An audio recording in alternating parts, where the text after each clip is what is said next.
Not 13. That's why it's not. Stick out a little bit in this lobby, I would say. At this point, it feels though, like they don't belong here. I would argue that they might as well just rebrand to IWNL. I will never lose. Yeah. That's what they do. They never lose right now. Right Apart now. from, you know, right now. that one. But we don't talk about that one. We don't talk about that. Exactly. Yeah. They didn't technically lose. They just didn't carried win. on. Yeah, they didn't win. Yeah. And that's fine. That's fine. As long as they don't go out during the survival stage, technically, the acronym still very relevant. At this point, they've still never lost. Yeah. You know? You are right. Exactly. You won the money. No, it's fine. I know. I'm just, you know, I'm there. I'm dialed in. Oh, you're trying to be like Jason right now. No, I know. I'm just trying to copy him. Trying to copy him. I know. I'm sorry. Stop that. I wish I could be Jason I Kaplan. clocked on a little bit too late. You spotted it. I'll take off the Jason suit. I'm sorry. Put it back in the box. Yeah, let me just reduce my size from 7'2" to a classic. I'll take my platforms off. Yeah, back to 6. A lot of teams here already situated themselves on the map. Team Spirit down towards farm. Honestly, it's not a bad. I actually like the split that Team Spirit take. But they are surrounded by a lot of teams who currently are just playing so much better. I mean, Twisted Minds have really turned something on during the survival stage. Ratto Boy making some interesting plays. A lot of that high ground abuse going on from this team. And they seem to be good at it. Seem to be very, very good at it.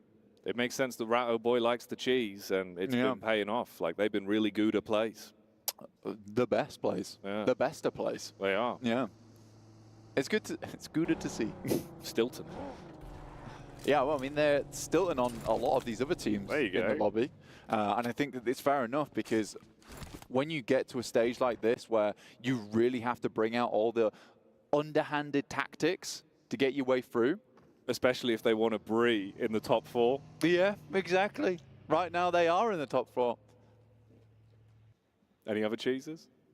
It looks like they're not falling further B-rind. Oh, okay. Yeah, not bad. Yeah, not bad. Not bad. Look at. We can workshop it. We'll bring it back later. Everyone will forget. We'll workshop it. Let's take a look at Paul Allen's cheese. Oh. Right, we'll put the cheese away. Put that back in the fridge. Yeah, for now. For now. Don't want it to get warm. A little bit dusty. Not nice. We're going to dust off some of these positions on the map, though, real quick, because there is some interesting developments happening. We are having a big glut of teams towards the center of the map here around Rozhok. Mad Bulls, typical position they play in North Rozhok. It's a nice spot. You get some good sight lines over towards the northern side of the map, so you can check out those rotations as they occur on the other side of the river. So I do like this position. I think the unfortunate thing about that spot is you have so many teams around you. Talking of people surrounding someone, that's unlucky for Morales. Man's out on his lonesome. Yeah. This is off the back of obviously just taking a chicken dinner in the last game for Harami, bro. You've run into Spirit, and you've lost the man immediately. He's completely gone. I think the frustrating thing for me right now is Naomi is such a... All of these players are so good. Right. All of these players are individually awesome. And as a team, they were awesome as well. Like, they were very, very team-orientated. There seems to just be some really sloppy plays coming out from this squad.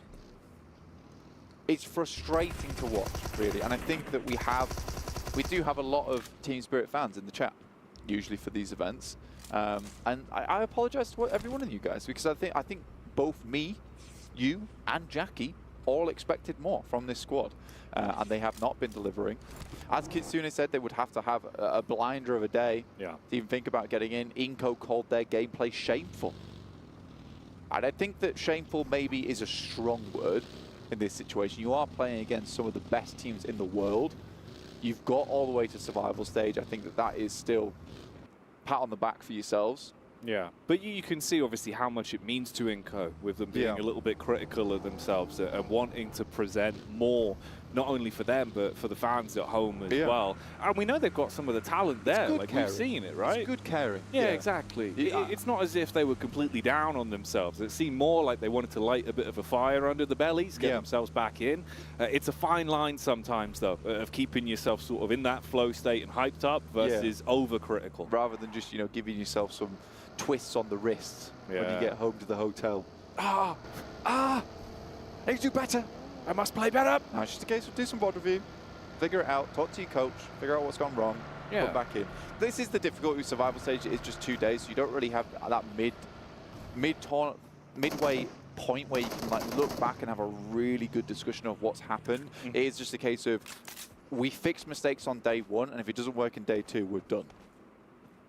Someone coming in the door. I thought so. I thought someone was coming in. It's just how intense the action is. But hello. No, I think we're fine. Hello. Safe for now. Well, there is a bit of rumbling going on. Oh, is there? We'll let that occur. But yeah, man, it's really interesting. I think, especially as well for me coming into today, it must be hard for some of these teams to sort of prioritize either unpacking the bag and thinking about like how do we reset for day 2 of survival stage, or how do you just keep yourself just drilling on, keep it going, you know, not get over critical of anything and just focus on the individual, that gut feeling. Because sometimes you can plan for something, but the games themselves go a whole different way, and it's just about relying on your mechanics and your decision making in those moments. We've seen some teams are really shining today and yesterday as well with IWNRX with the way they're communicating. Even CAG Osaka, like the way they were calming inside of fights was so clean to watch. Totally different from the group stage. And I think that if you look back on yesterday, there were some games that really went awry, like in terms of the positions on the map you had to play. A lot of it was pretty unplanned approaches to those games where we haven't seen matches end in those positions before for quite some time. So it's difficult. Circle does move up towards the northern side of the map towards shooting range. Brute Force about to be getting hit with a brunt of squads who are all moving over towards that north side and have to hold them back at the barricade because this is going to get a little bit tight towards the northern edge inside the forest that surrounds shooting range and this little overlook they're currently playing. Hello, Rook. They always seem to find themselves in some sort of trouble. And it's Inco that find the bonnet action to shut that man down. Yeah, Rook's just been moved from place to place and hasn't really found a decent home. But again, I think for Rook, this is an unfortunate rotation. The fact that Inco is still chilling around here, the circle is so far over towards that northwest side. I would imagine this is a planned move, a planned play from Inco, waiting for a team to move through. Moneymakers, IWNRX, tough fight for them, considering this team is on point, on form. Oh yeah, they are. And they could add even more points to that big old bag of points they've already found. Icy Boss takes a heavy hit and he's down. The rest of the squad, they kind of scurry out of there, looking to get themselves into whatever covers around. It's not much that they can work with. Bit of a rock blocking the bullets. If they can get the off angle on him, that's an isolated fight. Could be another freebie. Koa and Co backed off massively as well. Cheeky peek up on the top of the rock. Does at least get the initial damage off. Koa's coming for the recovery. We're going to see if he can pick up his boy. Has to be quick with though. I think he understands this team is just not missing shots. An instant reposition as well from Kane. Get the high ground. Oh, the timing on it. Just for the peek down. Bad. Barrage of bullets starts to connect. The Moneymaker having their cash flow cut off. As damage is done from the elevated peak, they thought they had the getaway, but not today. Bishke might have to double back here, pick up Koa, but he's got the vehicle, and I think Bishke just has to move on with his life. That was a great reposition from IWNRX, and I think that's the cool thing that we see from this team. As soon as they sense weakness or blood in the water, it's a case of it's all go. You know, the key is turned on the ignition, and they're over.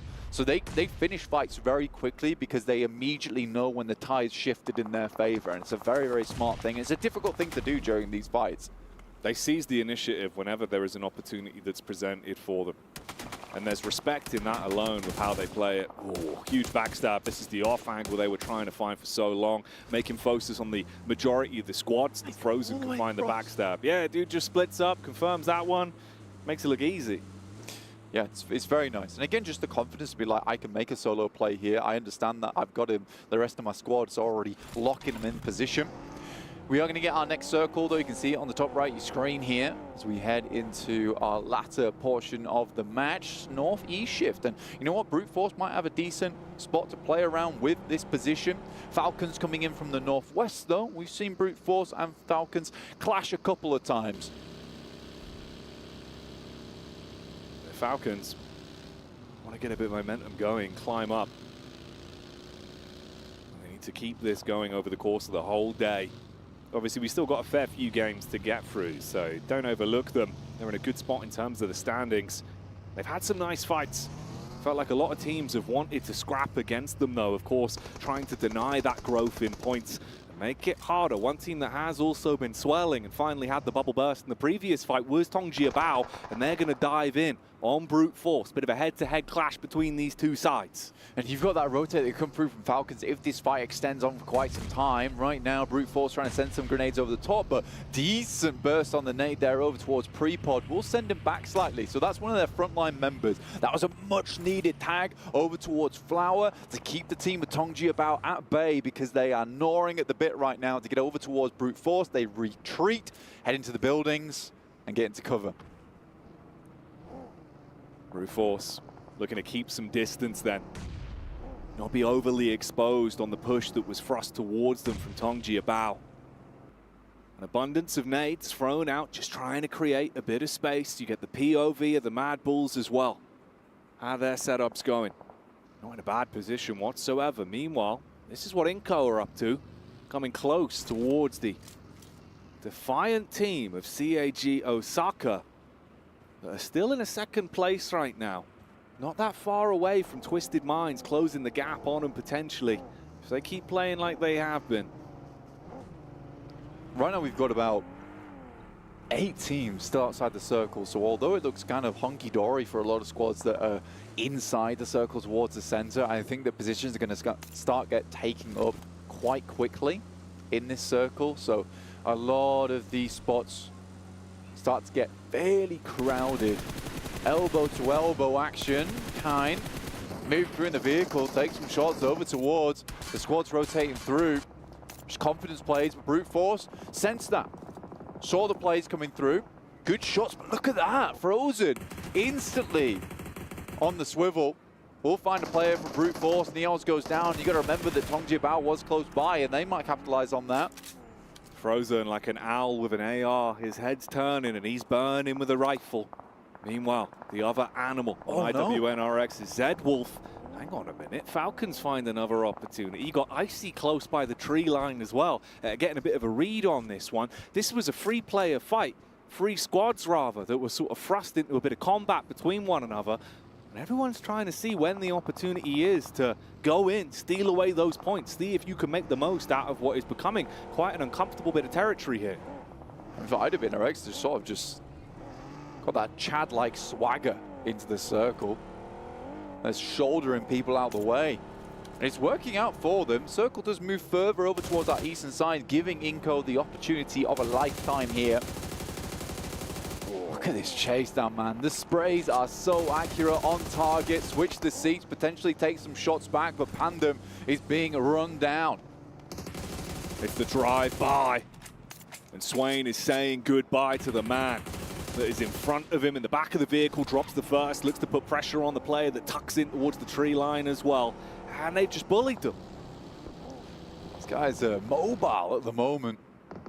From place to place, Moneymakers up against Besiktas. This could be a big name from Bishkay. Out the window it goes! A double knock. He's low, but the other player from Besiktas is not regrouping on that. He has to hit the DPS. We'll find it. And luckily, these players might be able to get back up their feet, but they're surrounded by so many squads in this area. Looks like they are getting flushed out. Panic stations. The difference a millisecond of reaction time could have made as well on the close quarters engagement with the shotty. But that's all ifs and buts. It's in the past. We'll focus on the present, and that's the amount of damage that's being done onto Harami, bro. Rook. It looked like, again, they were going to have a rough start to a game where they go down early, get fragmented, have to fight on the back foot, but they bide their time, side strike, deal some heavy blows back onto Harami, bro, and it's only one man left. DRX also moving in over the hill. That's Mad Bull spotted. Tulika isolated in the fight. Man couldn't pull off the clutch. They jump straight back in the car and dip out. At this point in the game, there's so many angles to work off the back of here, Jackie. It's so uncomfortable to play. Mad Bulls can't quite find themselves an area that they can call home for the time being. This is the team that came from North Rozhok, so they haven't had a long way to go whatsoever. In comes Yumbin. Zerich unloading from a distance. The Mad Bulls, they really have to step up to the plate here. The amount of nades that are barely missing them. Shrapnel, sand, dirt being kicked up in their faces, and they're just looking to defend. Fleeke trying to play with the timing on the nade. Swings it wide. Bit of splash damage back onto him, but they're being pelted, aggressed upon by DRX. Like if they could clean up here, man, it could be huge. It's like battleships right now. They're just testing out for the positions on the map. Where can they hit these nades? And it looks like Yumbin's found a location, a mark to work with. and not too much damage is coming back across to DRX. So their battleships are firmly floating in the water, whilst it feels like Mad Bulls slowly start to sink here. Oh, they could be sinking, but maybe there's a chance for a recovery. The strong sailors of Mad Bulls, can they pick the pace back up, find damage to establish control in this firefight that's been going on here? The battle over the base. Who's going to be lord of the land when it comes to the end of this one? Nice nade. Fleek replying. A three-pointer that gives them confidence back in the fight. He's looking to get the angle on it. Shrouded behind the smoke, though. There's the peek up. Takes a couple of shots. Few bullets whizzing on by. Blue moving in here. They are firmly in the waters of the storm right now. SoWest tries to move up, but hunkered and bunkered down. Mad Bulls hold DRX out with just a smoke between them. Manage to keep this one alive for the Mad Bulls. Circle moves north. They've got further to swim here. Difficult position to play. Right now, Inco, like I said, opportunity of a lifetime. A salesman come by the door, gave them this position on the northeast side, and they're going to try and work with it. It's prime real estate for them. But can they maintain it? Can they hold on to it? Accumulate wealth on their investment? Or will it be the other teams nipping at their heels, starting to snatch that land back off them? IWNRX still with 4 players alive. Fair few squads here taking some hits. CAG Osaka trying to get the res back up so they can stay as a 4-man squad. They'll at least be able to squeak their way through that one with 4 still alive, but it could get uncomfortable the longer it continues. You've got the compound set up as well from Brute Force. That's just the trio, but it could still be a very lethal set of teammates there. You've only lost Neos there, and he got caught off by an unfortunate position. Coming through from the Falcons, Twisted Minds though take down Zerich. Nicely done. In comes Brute Force. Looking for some more here. Falcons though don't want to let this one go in the favor of the team trying to push in. They've got 2 teams to worry about here, Jackie, and just 1 player to rely on. Icy.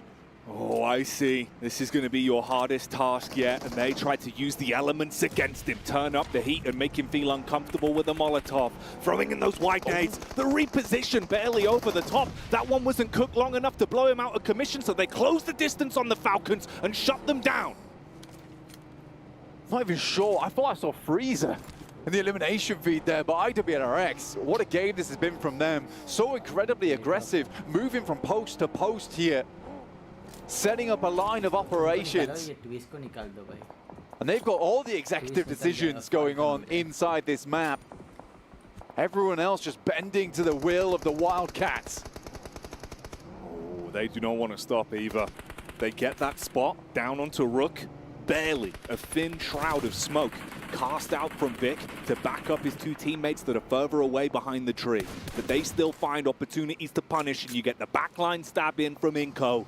The Lions that have been waiting to pounce, but look what's happening here. That's exactly what's going to occur. Spirit, slide in, try to bring the hammer down. Panicking on contact, Effect gets hit. Nomi replies. You got the distance firefight from Kitsune as well as Inco bail.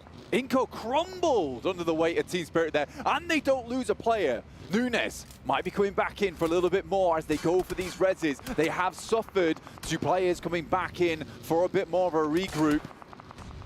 It does look like with the amount of angles on the side, they're going to have to just dip on out of here. Inco, with that opportunity, snatched away by the thieves from Team Spirit. They get in, snatch away the elims and make out like bandits. But Inco, they're just thrown into another team. From pillar to post, a rock and a hard place of rifles facing down at them. Tongji Bao finally start to step up to the plate as well, getting 1 knock across onto IWNRX. They've still got ammo. They've got rough positions to work with. They try and build themselves some geometry with the smokes and block off the line of sight that exposed the Spirit. Team Spirit crushed in by the circle here. Vitali, last one alive, might go for a backstab with a PPP zone.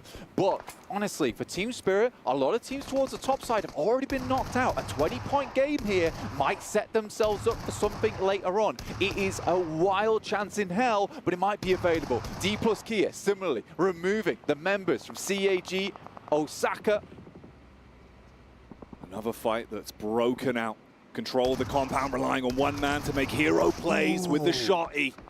but there's no chance to deliver that lethal package as he's gone down, the postman removed, and the team out of luck. CEA to the GG for Osaka there, as D plus Kia will take them out of commission. Flower, the rest of Tongji Bao fighting for their lives in 8th place. 4 elims now for Nomi and Team Spirit. Nomi bringing back some of that caliber we saw from him in the past. Takes down another in Zedwolf, and he's got eyes on. You don't know me, now you do. Ooh, strikes from the side. Shots, bro. Unloads onto them. Pinpoint precision. Team Spirit saying that they wanted to bring themselves back alive today. 5 elims attempting to go toe-to-toe with any team that steps in front of them. Even with the big dogs in the lobby that are racking up points non-stop, they win out versus IWNRX. We thin the herd some more. Our squad's starting to drip down now. The drip goes through. Teams are going to be lapping up those points at the same time. Tongji Bao retreats, scared by the onslaught coming through from Team Spirit. Twisted Minds. They've had a quiet game, but they've still found opportunities for elims. Taking smart fights and keeping their distance. It's D plus Kia that are ahead of them. I mean, Twisted Minds right now, they're just consistently in this top 5 every single game. Scary prospect for teams trying to move up. 5 eliminations right now, pretty decent. Bounce on the nade, won't go too far. D plus Kia with 4. Some fearsome teams still in this lobby. Twisted Minds, D plus Kia, Tongji Bao. And it feels like yesterday on a repeat with Twisted Minds, TJB, and Team Spirit. They really stepped up in the latter portions of the first day of survival.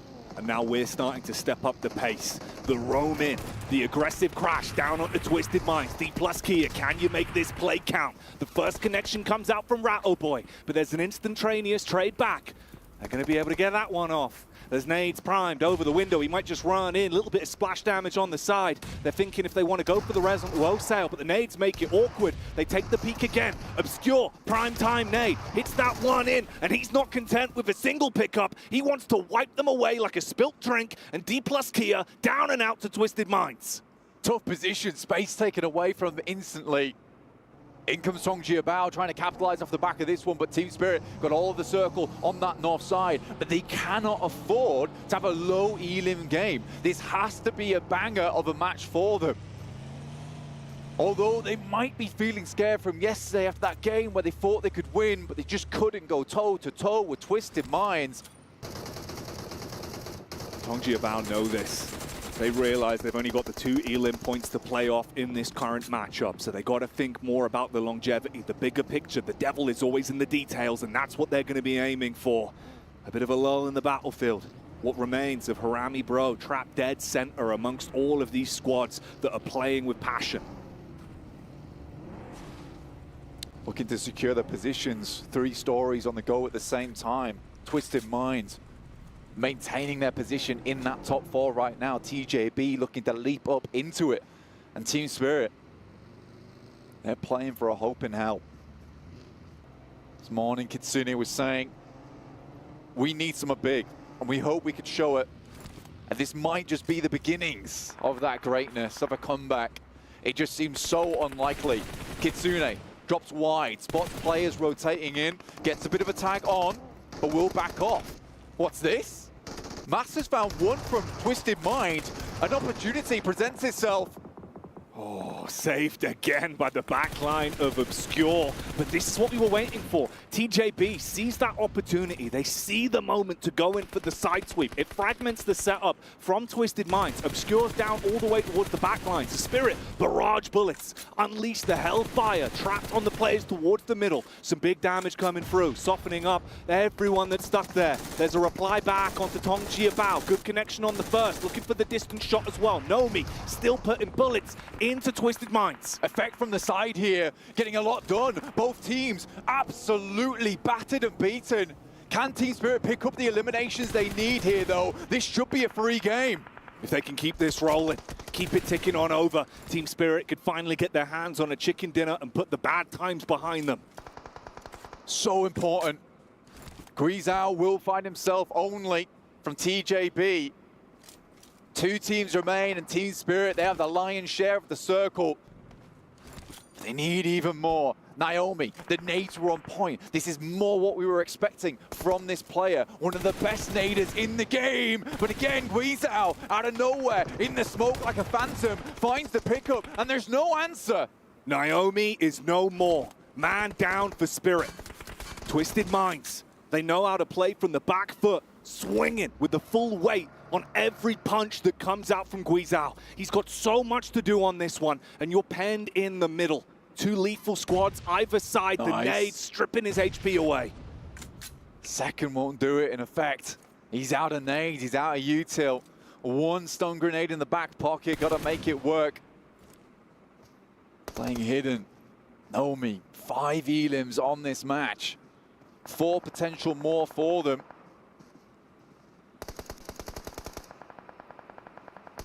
Hot shots here and there.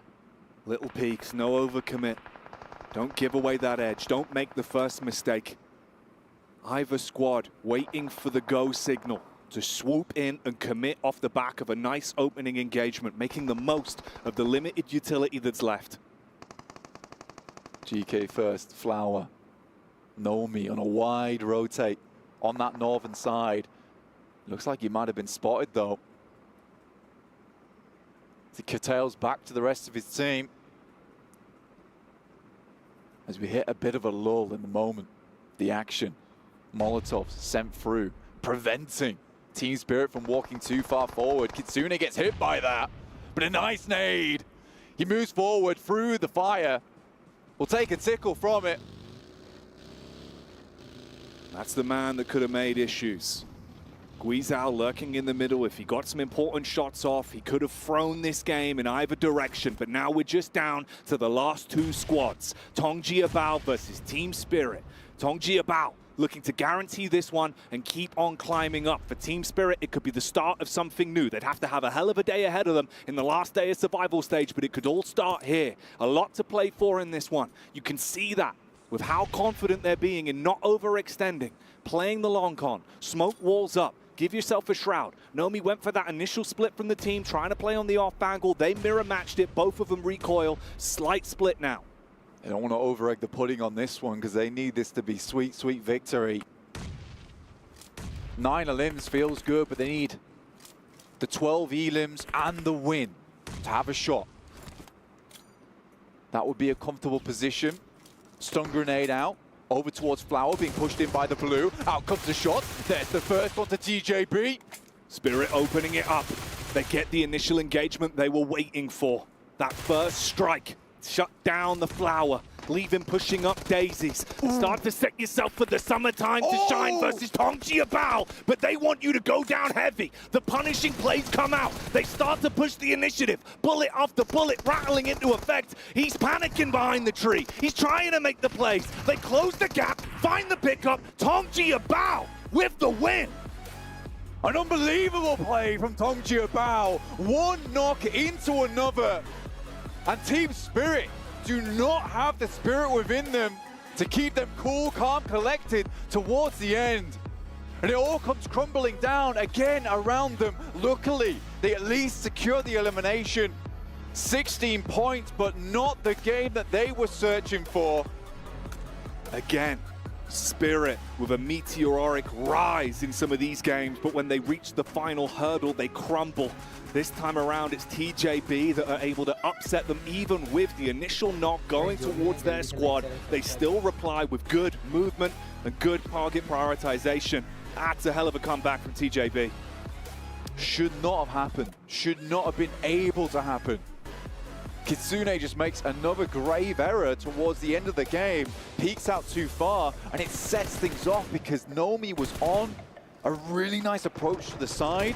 As soon as Kitsune goes down, all of a sudden that position becomes so much more weak in that situation. So frustrating, I imagine, for Team Spirit there. But again, this is a start. It's not what they needed. It's something, but it could have been everything for them in terms of the momentum of the day and a potential pathway to climb. Whereas climbing is what TJB have done from securing the chicken dinner on this one. Direct competitors with Twisted Minds at the moment, man, because I think they've been so close to getting ahead of Twisted Minds, but Twisted Minds constantly there every single game, and getting 12 elims on that match for Twisted Minds just pushes them further towards the top right now. And I think that those teams in that top 4 are absolutely differentiating themselves, because although yes, Team Spirit were able to get quite a few points, they're now firmly in the middle pack, which is like 40 points, and then we're jumping up into the 70s, into the 90s. It's tough. It's very tough now. Yeah, the buffer that they have built themselves at the top of the food chain is going to be hard to get into. We'll see if maybe miracles can happen here when we get back in after the break.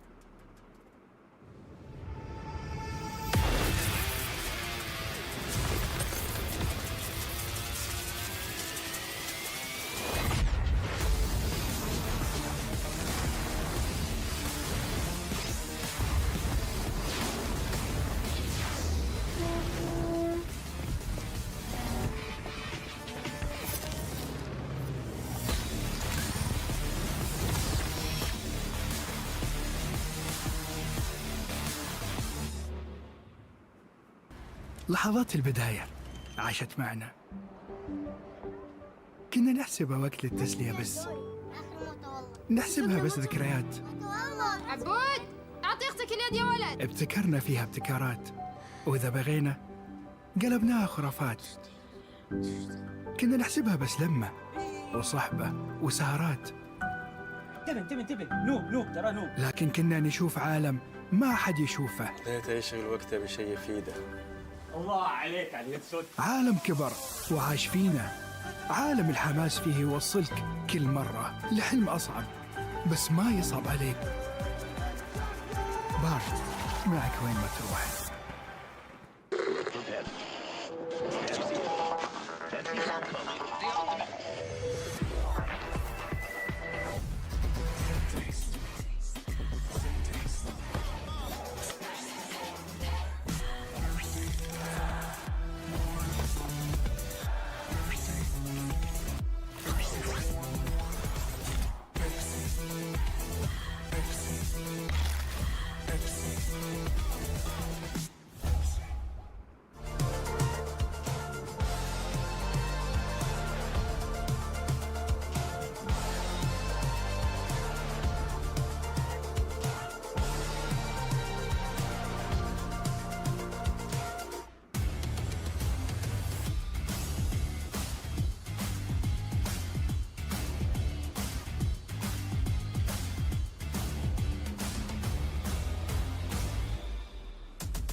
The second match of the final day of the survival stage is just done and dusted. So let's do a little bit of a recap. Twisted Mind, particularly one of the teams that is the bridesmaids, not the bride just yet. They were so close to the chicken dinner on the first match, but it's instead Harami Bros that were walking away with those elimination points as well as the placement points. For match number 2, Team Spirit is in the same exact spot. They are trying so hard to get that chicken dinner. Unfortunately, it gets yoinked away, and it is TJB Esports that come out on top with their chicken dinner. And those are the winners for our first 2 matches of today. Yeah. Oh my god, come on. We practiced this. No, we didn't. I say T, is Max here on the desk again? Like, Yeah. Hold on. I just like that we both left him hanging. That was Yeah. amazing. That was really hold on, good. what? oh, Max almost came up here, actually. He got up and ready to go. But TJB take the victory again. TJB outside the top 4, trying to get themselves through, trying to lock a position in. But then again, we've seen a... You good? Yeah. Twisted Minds. Channeling my inner Max. Able to hold on against a push out of D+. We've also had Falcons meet their unfortunate fate. Bye. NRX. Yes. I swear, they are just looking for a limbs, and that is a very scary thing, knowing that they're already qualified, and it allows them to play even more aggressive that teams have to watch out. We'll get a chance to talk a little bit more about what happened there towards the end of that match, but that was a big one for me. IWNRX fighting with Team Falcons. We've been kind of alluding it this whole time. You can see Team Falcons is currently here, not in the first page. It's looking so scary for that team. I honestly, if nothing changes within the next 2 matches, I don't see that team making it to the main tournament. Yeah, especially if you're running into IWNRX, right? It's not even just the fact that they're looking good right now. It's that today there's no pressure on them. They are like a wrecking ball in this lobby, and when they don't even have to think about if they're going to qualify or not, that means that they are taking these fights completely unimpeded by any nerves whatsoever. So great stuff by them to be able to do the way they did. And for Falcons, only 3 points. It's going to start to be not enough. Speaking of not enough, Brute Force, a team that was in our top 4 at the start of the day, only 2 points. Kagasaka is another team in the top 4, only getting themselves 1 point. And obviously you can have those mulligan matches still today with the buffer they created. But the fact is, a lot of these teams who are originally outside that top 4 are picking up a ton of points today. So if you're Kagasaka or Brute Force, you need to start picking up some steam. You need to maybe be IWNX. Can you go for like these other teams for us actually and stop them from catching up to us in top 4?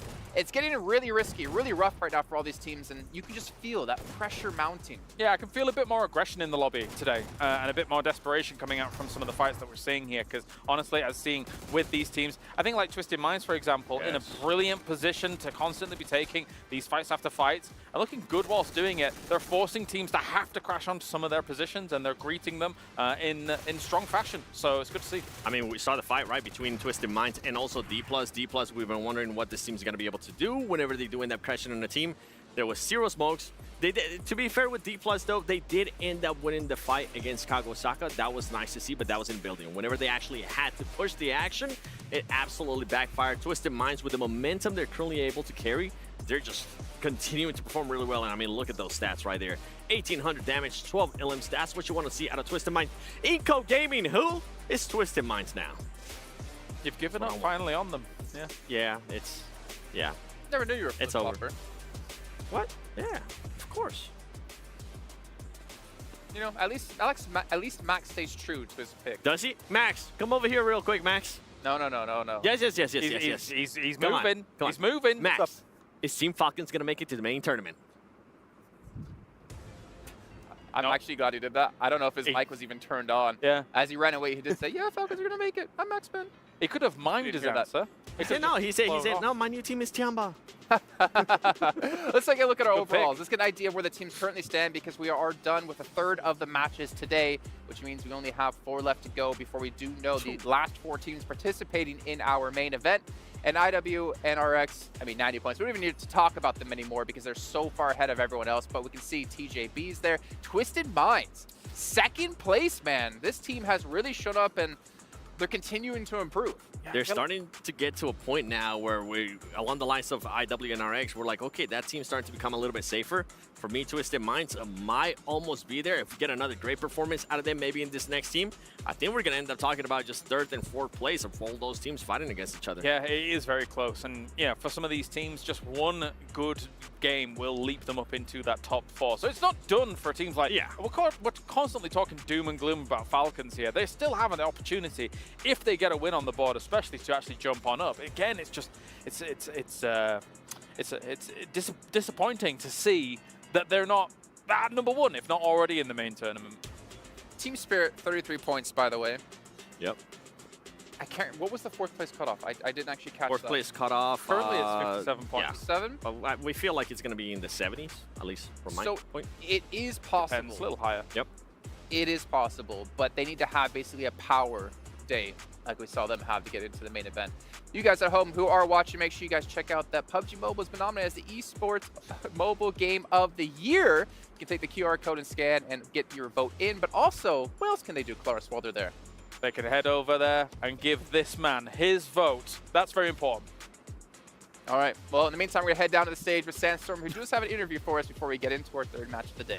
Thanks, Kyle. STC Arena after we wrapped up our first couple of games, and it's been an incredible performance, and I'm joined by Dadinho from Twisted Minds. So, Dadinho, I have to ask you, how did you guys prepare yourselves, watching the group stage, coming into the survival stage? How was the team's preparation for this tournament? Okay, me as a coach, I try to anticipate as much as I can everything. So I asked for Twisted Minds. Thanks for this, Twisted Minds. And we came here like two weeks or 3 weeks before the tournament. So the players come to the stage and see how is the feeling and do the preparation and everything. So yeah, it was very important, and that's why we are doing so good now. I like that. They don't want to be surprised by, how massive the stage is, the incredible audience that we have in the arena, so they try to prepare themselves in every possible way. And tell me, how is the team's confidence after, Game 6 win in day 1 of the survival stage, and then we saw you guys get a top 2, a top 3 previously as well in today's games too. So how's the team feeling after that performance? Okay, I'm going to use the phrase that my IGL just said after the 6th game. It just said, exactly as you do gaming. I forget the name of the team, I'm sorry. The top one from the group stage, yeah, Alliance. So he said they get top 6 and the first day after the 6 games, and then at the end they got top 1. So if they can, why we can't? I like that. If they can do it, we can do it too. It's as simple as that. And when it comes to your team, do you feel like they perform better when they are under pressure? Yeah, this is one thing that me and our psychologists notice about this team, about our team. This trait from our team, like we used to start very, very slow, like being passive sometimes, and then we go to another extreme that is be so fast, and with the time we just find the base, the equilibrium. So yeah, that's it. I like that. They found the perfect spot. They're not going too fast. They're not going too slow. They're finding just the right spot. And as we've seen previously in today's games and yesterday, they got a chicken dinner and they got a top 3, a top 2 in day 2 of the survival stage. So maybe they can keep themselves in the top 4 and we'll have Twisted Minds in the main tournament. We'll find out. We still have a couple games left to wrap up day 2. So time to head over to the studio and see what's going to happen with the rest of our games. Take it away, boys. Thank you so much, Sandstorm. Always nice to see the inner workings of these teams that are playing really good here live at the STC Arena, and to get that check-in with Twisted Minds. Twisted Minds that have been having a blinder of a day so far. As we reach effectively the halfway point for the last day of survival stage, that big question mark blank. Can they keep it up? Is there any room for other teams to sneak their way in? Will IWNRX continue to just look unbeatable?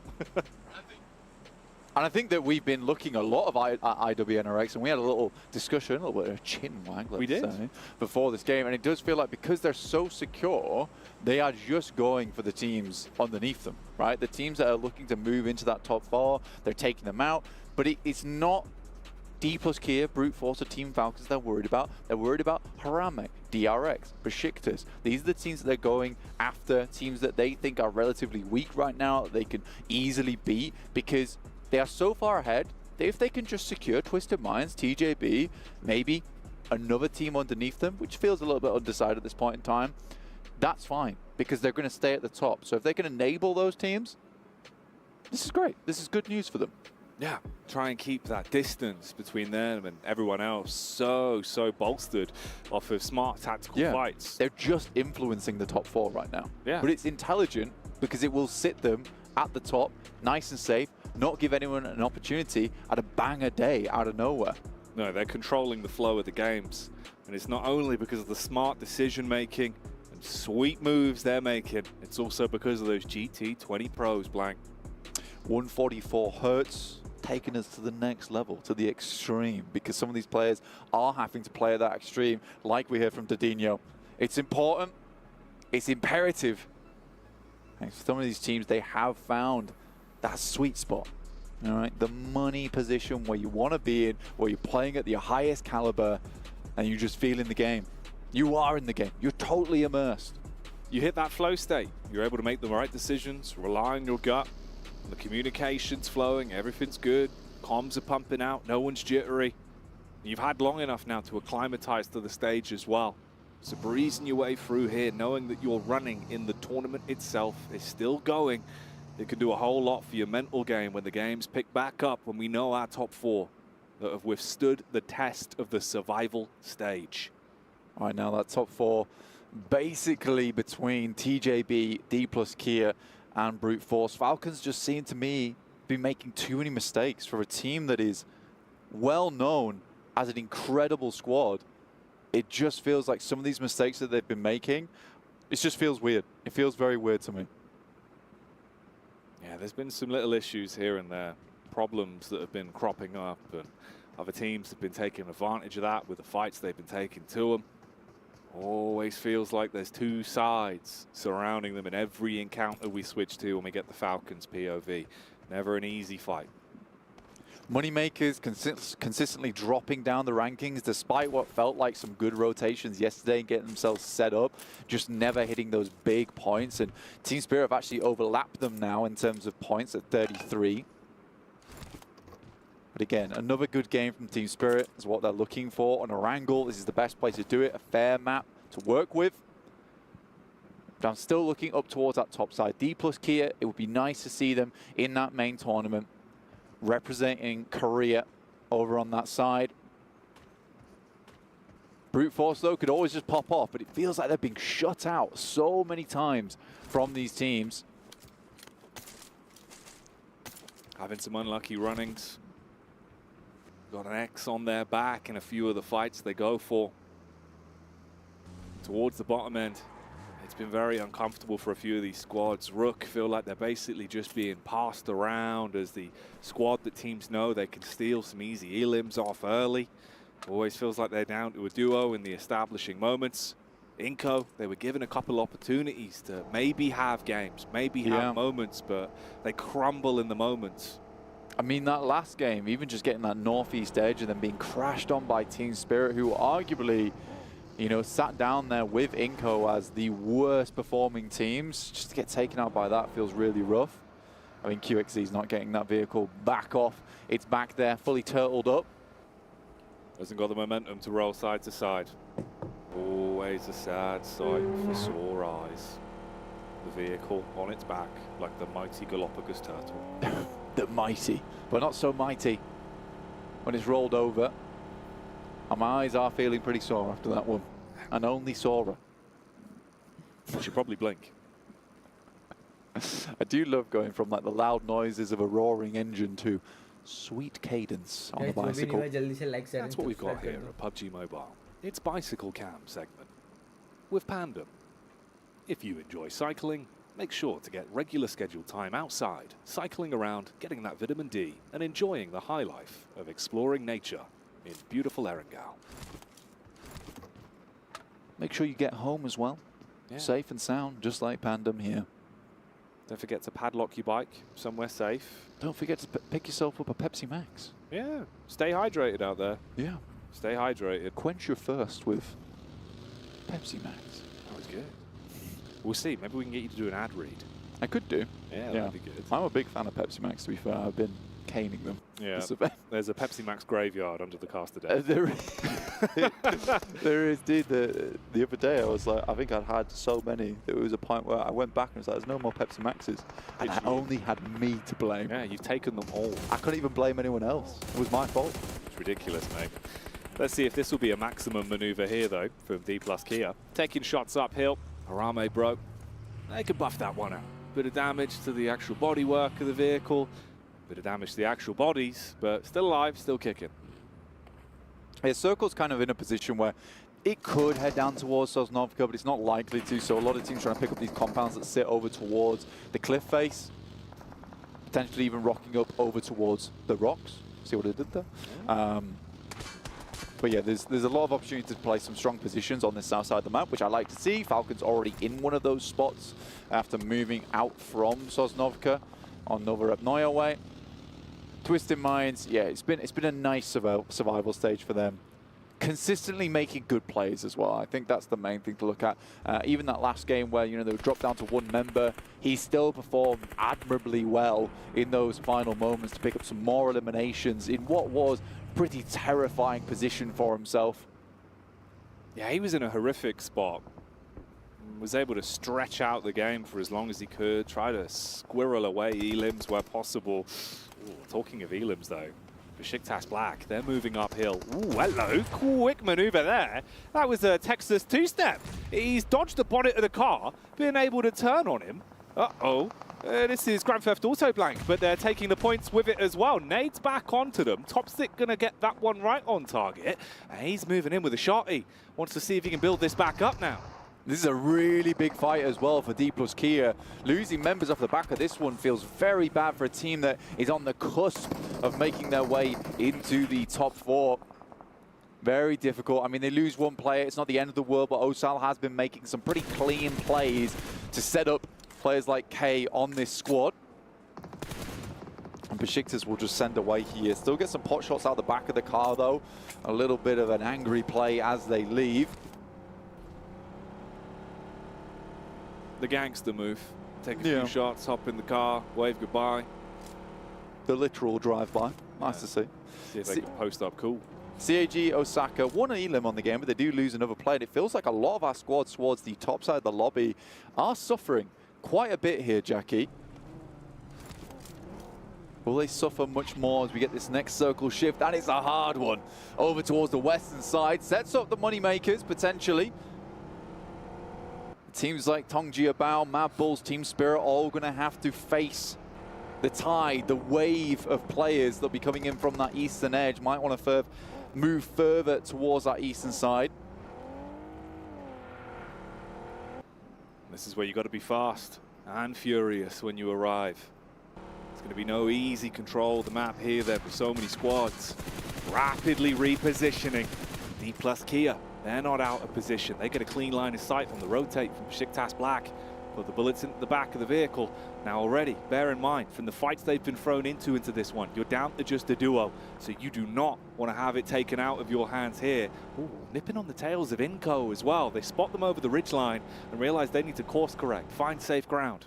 It's a tough maneuver as well for Besiktas to make because the vehicle is smoking. It's close to exploding. So they don't need to get far into this circle, or at least somewhere they can stay consistently for the rest of the game. And they do go boom. Blown to bits there as they were spotted by Mad Bulls. Seeing red. That was the little sidestep that we saw as well. That was how the initial damage was done onto Besiktas. Yeah, tough moment there. Luckily able to get Toshbik back up on his feet somehow, some way. Must have left the vehicle, and just as they left it, the explosion went through. But there was no follow-up from Mad Bulls up the hill. Don't want to expose their position too much by taking a fight which might open them up to a third party. Brute Force spotting over towards Inco. But yeah, we are centering up around Pachinki at the moment. There's the field over towards that western side. The chopsticks potentially in play late game. But this still can go all over the shop. Falcons cowering down towards the water side, looking over towards Twisted Minds, who just rocked up in the warehouses. Nice shot from top, though. Headshot from long range in the warehouse. It's a good opener. Takes the top off. Headshot. Man's been training to be a photographer with that one, as he will get that opening tap onto Twisted Minds. They've got cover. Got a bit of distance between them as well. Going to see if they can recover things. They do get him back up. There was no secondary peek off the back of Falcons, but at least they've assessed the lay of the land and know exactly where Twisted Minds are. Yeah, the difficulty here for Twisted Minds is the retrieval of the position, really, because at some point they're going to have to leave. They're going to be exposed to the sights from Falcons. Unless it's an incredibly hard shift on the next circle, it's likely that Falcons will be just right on the boundary, which we'll see right now. At the moment, Brute Force taking shots over towards Inco on that northern side. Tongji Bao, Team Spirit, slap bang in a pretty tough spot for themselves. But they are keeping their cool in this location. Laid back, waiting for the action to start. Twisted Minds, they take a knock as they try to make that maneuver outwards. And this is what I'm talking about here. They might be able to get their boy back up. Depends on how much room these other teams give them. Everyone's grouping quite close together now with the limited space that's becoming available to set yourself up in CAG Osaka. They were on the move down. DRX off to the distance. Tongjiabao nearby as well. Falcon still firing off the warnings towards Twisted Minds in the meantime. And everyone's scurrying to grab themselves some land, some cover to play with. Now the circle begins to close in. Again, forcing teams out of position. Pachinki's still in this circle, as is the field that sits over towards its east side. And you've got some of that high ground that currently Moneymakers are split across underneath Pachinki. Other than that, pretty flat ground. You have that dip over towards that eastern side as teams don't really want to head over towards DRX's position all that much. They know that you can be exposed to so many positions in that area. Teams just keeping their cool. Twisted Minds were able to make it out. They know where Falcons are roughly, and this seems like a bit of a bold push to me. We'll see if it pays off. Already here you take damage. That's not the ideal start to things, as Icy gets shot down by the Mini 14, and a connection will result in them trying to play for the quick pick-me-up. Smoke's going down. That was off this angle here, way back towards the coastal ridge, playing off the top of the rocks for Pandem. Little snaps, little taps with the Mini 14. Technically a really strong warehouse to play if the circle moves down towards that southern edge. So I think for Falcons, they're going to try and set themselves up for a big chicken on the back of a circle shift. But again, this is feeling like it could go anywhere. And there's a lot of positions inside this circle which can open up for strong finishes. This compound that sits just on the south side of the field that DRX are currently in, over towards this north side of the map, very nice, as is the one that Besiktas have been able to pick up as two, though, so very crashable, I would say. D plus Kia looking over towards Rook, though. Nades in to open it up. Close, but not quite on the money yet. Instead, it's Chips that's going to be able to hit heavy with the peak from the sideline and deal damage back onto Rook. The quick reposition as well. Keep them pinned from pillar to post, so they're trapped down the middle. Split the angles up. The zone ushering them in as well. So you've got to hop in the vehicle. You're taking damage from that right over the rock side. D plus Kia hard commit onto the weakened players, and they're able to deal with it. Nice plays from D plus Kia. Get themselves a fair few elimination points for them as well. Brute Force out in the wind. We're looking for a bit more, but down to low HP, and they'll have to move out. IW NRX get themselves a very sick position down towards this south side. Sitting pretty with the compound they've been able to confiscate from the other players. And concessions will need to be made for everyone else. You've got to think about getting a move on here. Bit of a chase going on as well. TJB nipping at the heels of the rotate from CAG Osaka, but that's right on the edge line of that setup for IWNRX. So if they can get their eyes on it, they could potentially steal away some points. That's what Moneymakers are also trying to do. You've got TJB trapped now. They scatter back, tuck in behind the van. Yeah, for TJB, they know how much these games mean to them. They are so, so close towards that top four. CAG Osaka, you said they moved in already and they've got themselves a position on the eastern side, but this circle is really unforgiving. A lot of times you're going to see quite a few teams trying to head up and create these car compounds on the base of the hill, just on the roadside, but that's not too possible right now with Moneymakers heading up that high ground. So teams on the outer edge likely going to wait for the next circle to hit and then make a bold move after.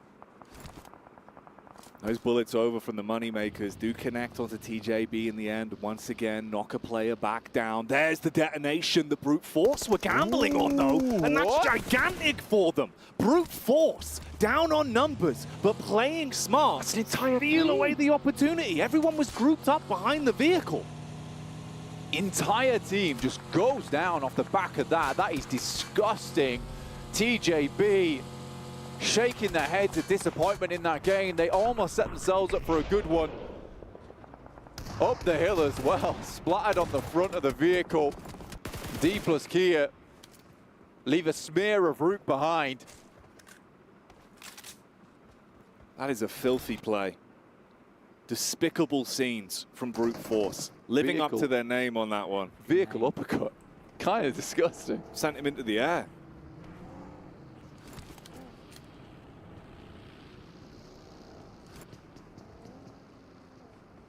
Harame, bro, though, close towards Spirit. Off the back of the highlights, we'll give you a second to breathe. Focus back into the gameplay that's occurring before us. Spirit looking to defend. They spot him on the angle. Cleave round the corner with the butcher knife for the DBS, but no clean connection yet. Federales given the opportunity, trying to bait him out with the sound cues, making loud footsteps round the corner, see if you can get him off the heel. But he sticks to his guns, holds down the bottom with the SMG. Can Nomi get the connection off? There's the first tag, Molotov through the window, he dives around the corner, but the refrag's good. Wow, this is a nice play as well. They're able to get all their players back up on their feet. 2 limbs accrued, but again, there's more action over towards that western side, and they're about to get pushed in by the blue itself. So a tough rotate for Team Spirit. Falcons waiting in the wings down towards that south side. Twisted Mind moving in on IWNRX at Wizard Tower, and he's casting magical spells to make Twisted Minds disappear. Team Spirit, they lose Kitsune on the cross. Still keeping 3 players though, but Falcons always had a good idea of where they were, and Mad Bulls off in the distance on their north side. A 3v4, not an easy fight versus an aggressive team. Guys, जो भी नहीं है जल्दी से like share and subscribe कर दो. Spirit, limited cover to work with. Belly's down on the ground. Fleeke trying to get a bit of a spot on the ridge here from the vehicle. Ready for a quick getaway if he has to put the pedal to the metal. Naomi peering over the rock, sharing the utility and ammunition that remains below them. It's a real question mark to be had for Falcons is whether they head back down towards that south side or continue to pressure up towards Team Spirit. There's nades go over the top as Mad Bulls continue to try and jump spot this position. Nades going through now, back and forth, and I think a spot has come through there. I think a vehicle has been located for Team Spirit. They might be able to dip out, but it will have to be one hell of a rotate for them. Get into the circle, there's a shot from top though onto effect, that's from behind, and it looks like the guys from Falcons are looking to just send on in. I think they realize they need to just send away, look for the survival play here at this point in the game. How likely is it to happen though as Naomi barely gets away with his life? Everyone's getting detonated out of commission as the engine blocks are giving out and the players are crumbling over the heat that rises up from the carcass of the vehicles. Effect finally finished off for good. Naomi trapped, one man versus the world with everyone surrounding him. Falcons and CAG now focus their attention on one another. CAG, they set up the landmark in front of them, put down the reinforced walls. It's up to Falcons to break through them. Hit them with a strong punch and get into the melee with CAG Osaka. But Mad Bulls are creeping down on that north side, and it's something you've got to worry about. Smart from Naomi. I think he realizes they're in pursuit. Try to get out of dodge. The rest of the squad's moving up. They know they need to get that right angle to open up the engagement, be able to get that heavy first hit off to then commit with the full squad and overwhelm when you're at the manpower advantage. Potential points here in Naomi as he's scattering back, drops down to the ground. Zerich really commits to the punish, and that's the sideline sweep coming in as they get the tag back onto him and CAG deal damage to the Mad Bulls. Naomi tapping big brother CAG Osaka on the shoulder saying, look man, they're hurting me, dude. I need some help, but they will finally go down in 9th place. So not many points accrued from this match for Team Spirit. And they are left down towards the dirt on the bottom side of the lobby as Pandem starts to get ahead. So do Mad Bulls with 4 elims on the game. Only really the top dogs at the moment is Falcons. Now, a lot of people have been waiting for a performance here. And Falcons look a little bit more on point, but that nade is nasty. Ah, it's a filthy one. Primed and on target. Blows away their opportunity to aggress initially. Now they're starting to hemorrhage players. The nades are ruining them. Falcons, their wings blown off. Their chance to keep pushing on this opening being ripped away. The DBS up close. Silences the driver. Needs to look for the rest of the squad as they just pelt him with nades. Oh, I see. Once again in this position where it's just him alive, trying to keep his team at bay, but the shots coming through from the sidelines. Nurzed desperately trying to keep the Mad Bulls at bay, taken by the horns here, but it's just not working out. Matten even taking huge amounts of damage as Mad Bulls are capitalizing off the back of this engagement. Oh, English, he's getting up close. I mean, he's found the opportunity to close the distance, but there's so many targets that he's got to be aware of. He takes the correct play, hits the head back onto another one. Little bit of damage done now as the Falcons start to get absolutely torn to shreds. English still bobbing and weaving. CAG, they might be down to a solo, but they're not out of the fight. Fleek, however, will be removed by DRX that have now arrived on the scene. DRX hear all this fight, and they can't let it just happen. They need to get involved. This is a big fight that they're hearing on this side. Lovely nade will take down Fleek, leaving Mad Bulls at just the one player now with English. This was the smart move from DRX, and a lot of the aggression that we lacked from this team in the group stage. So just let things happen around them as opposed to having any kind of influence on it. And they've had such a good position for so long, but now it's time to spread that influence on the map. Can they build from the stepping stone they presented for themselves here? If they could rack up the elims, play for the big picture of the chicken dinner here at the halfway point of the last day of survival stage, DRX could still show that they can go toe-to-toe in the middle of the cell. The nades are what's giving them edge here. English, the last man for the Mad Bulls, might be blown to pieces. He's trapped between both squads. As Nurzed's lurking in the wings. The solo on top of the other solo, waiting to see if he can punish on it. As they push up, he could have a prime time to peek, deal a bit of damage back onto DRX. That's the commit on the engagement. He doesn't want any piece of the pie. DRX not in a bad spot actually on this game. 46 points. They have a position to climb here on the ladder. The difficulty is whether you're going to get too much further into the game, because IWNRX setting up towards that central position of the map, a team that is fearsome, terrible to come by. They can really inflict some big blows. And Inco surviving deep into this one. But do they have the overall flow to make maneuvers? That's the location of the last man for Falcon, spotted out. DRX taking down their competitors. As Falcons are finally removed, you can restock, reset, and see if you can build from this then. So this is what we're left with. IWNRX, are they going to be in position again to have a power play, steal away another win, further inflate the points they've already racked up here in the survival stage? If they win this game, they're done. They've basically got themselves safe into that top 4, and they will be going through to the main tournament without a doubt at this point in time. I mean, it was already shaky, to be honest with you, whether they would even go out. But I think after this game, we can pretty safely say that there's no way they're going to be dropping out from the top 4 at this point. But for Inco, this game, again, is much akin to what we saw from Team Spirit on that last match. It's such an important game to set themselves up for the last 3 matches of the day, where they would have to have banger games back to back to back. But with 2 elims, it's really not going that well so far. A nasty bounce on the tree. The geometry works in their favor. Oh, that's huge for them. Get those elims build closer to potentially getting the chicken dinner and having points to play with. Inco looking switched on right now.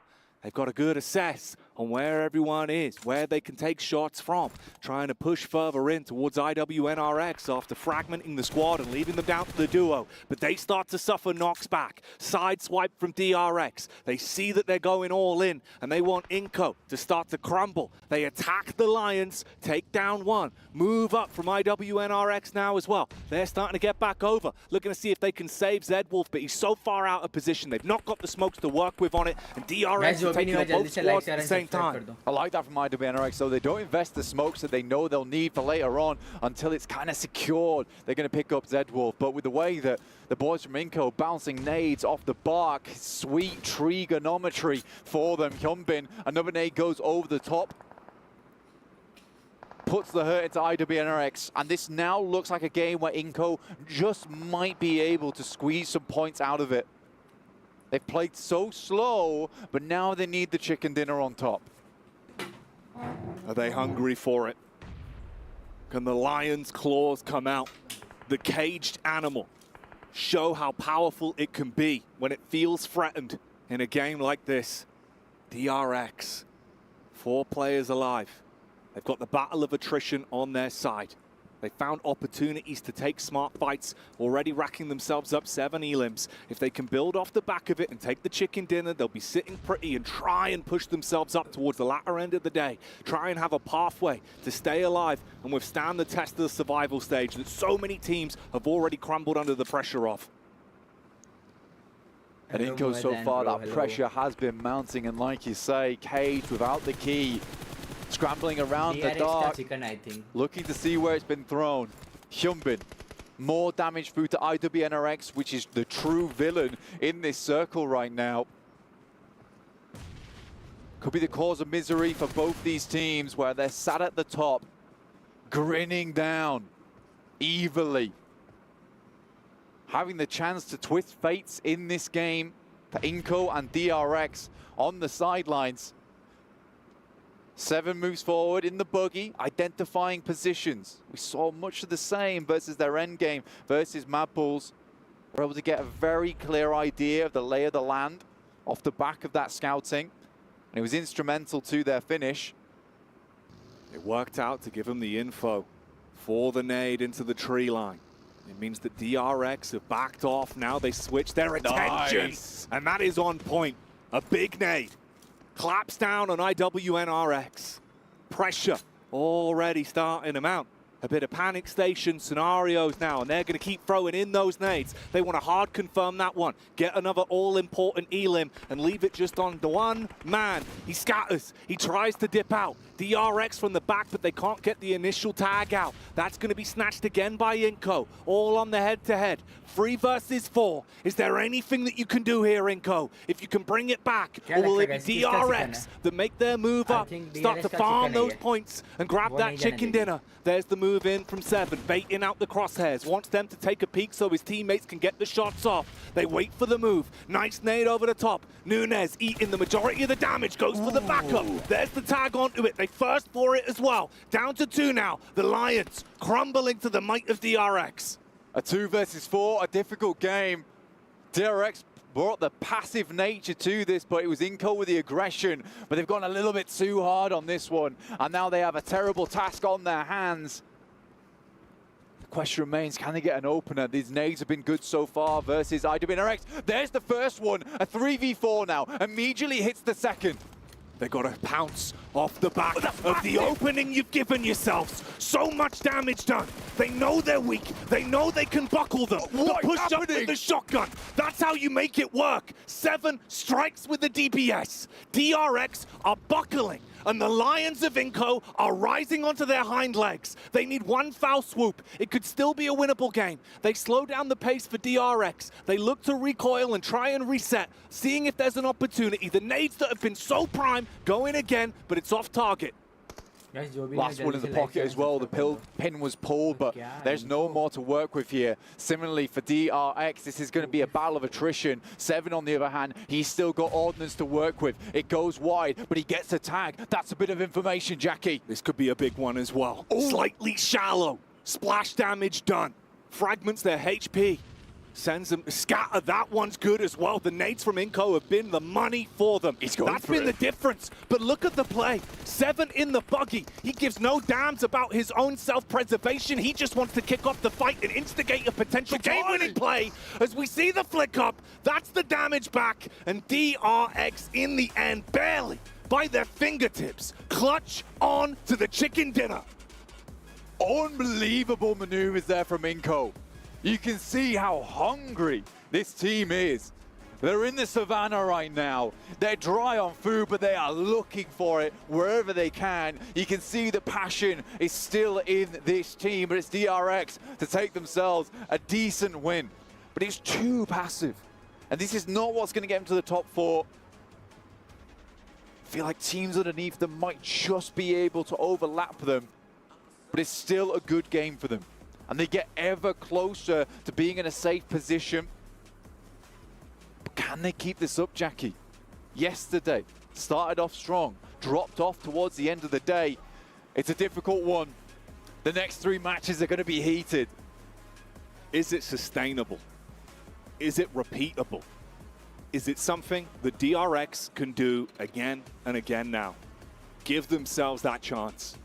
Best out everyone in the survival stage, break the top 4. A long path ahead of them, but a start here, and Inco's recovery in the day, at least showing they can tussle. They can fight. They made that one look ridiculous with some of the plays that were made, showing just how good Grenadiers they have on this team. Yeah, it was nuts, the amount of good grenades, and the amount of grenades that could have just finished off this map here. And this is a spark in the night for Inco, and one that might just ignite into a bit of a comeback. And we have a lot of teams here down towards the bottom, desperately clawing their way up to the top. Hunger in their eyes. It's me. It is indeed. Wow, that was an intense one. You could see we were absolutely drawn in, mate. The quality of competition has been ramping up here in the survival stage. And like we said, that was the halfway point. The last 3 games of the day, the sheer level of intensity that's going to have to come out, you won't want to miss it. Grab your seatbelt, click yourselves in, and we'll join you after the break.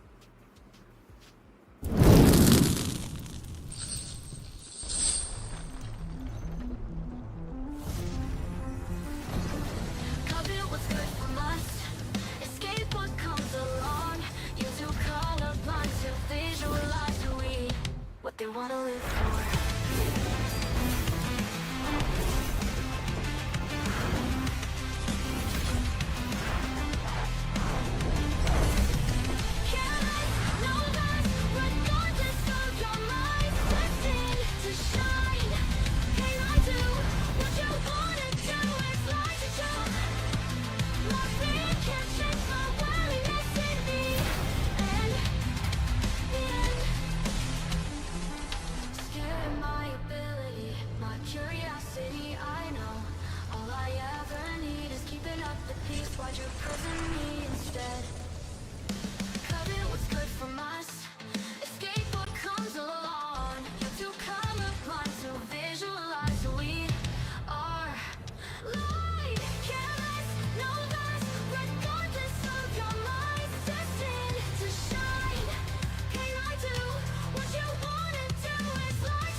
They want to live for.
Well, DRX, they were in top 4 yesterday, and they're getting themselves back up there yet again. They are putting on a show here and proving why they deserve to be in the main event. But you know what? Speaking of events, Maxman, we do have the Ocean Odyssey currently happening within PUBG Mobile right now. And by the powers invested in me, I now pronounce the Trident's arrival. Perfect aim. That's exactly what I was going for. So, Claris, it's just you and me here on the desk. We got rid of Maxman. This is actually what... Oh, okay, they're actually saying all Falcons fans out there summon this Trident. What the hell, guys? To destroy Maxman. Oh, you're dead. You're dead. Oh. You're dead. You're dead. Stay down. This is awesome. I got to play a couple of games last night with this one. Okay, Max, I kind of need you for this part. You, Seven and I were playing, and we saw some, like, we had some sick thing happen, right? You picked up the Trident because obviously we dominate every time we drop. Gone. Not for you. Max, you'll have to claim it. You had your chance. Every time we actually dropped, where there's Ocean Palace, we get the Trident, and we had a game in field somewhere. I don't remember off the top of my head. And you caught some guy out in the water spout, the tornado. And of course, Maxman has him hovering in the sky, and I'm just sitting there taking him down. It was phenomenal. The poor guy was just like, oh no, get me out of here. I didn't have comms on. I didn't hear him say that, but that does sound like something he would say. Yeah, exactly. What the hell is going on? Or the Stingrays, right? We're flying around shooting little bubbles at people, picking them up in the air, though. It's great when you're driving it. It's not fun when you have people driving it against you. Yeah. They're really hard to hit, but it's really cool to get from point A to point B super quick. Oh, Loving yeah. it. Super fun. Yeah. You guys should check it out if you haven't already.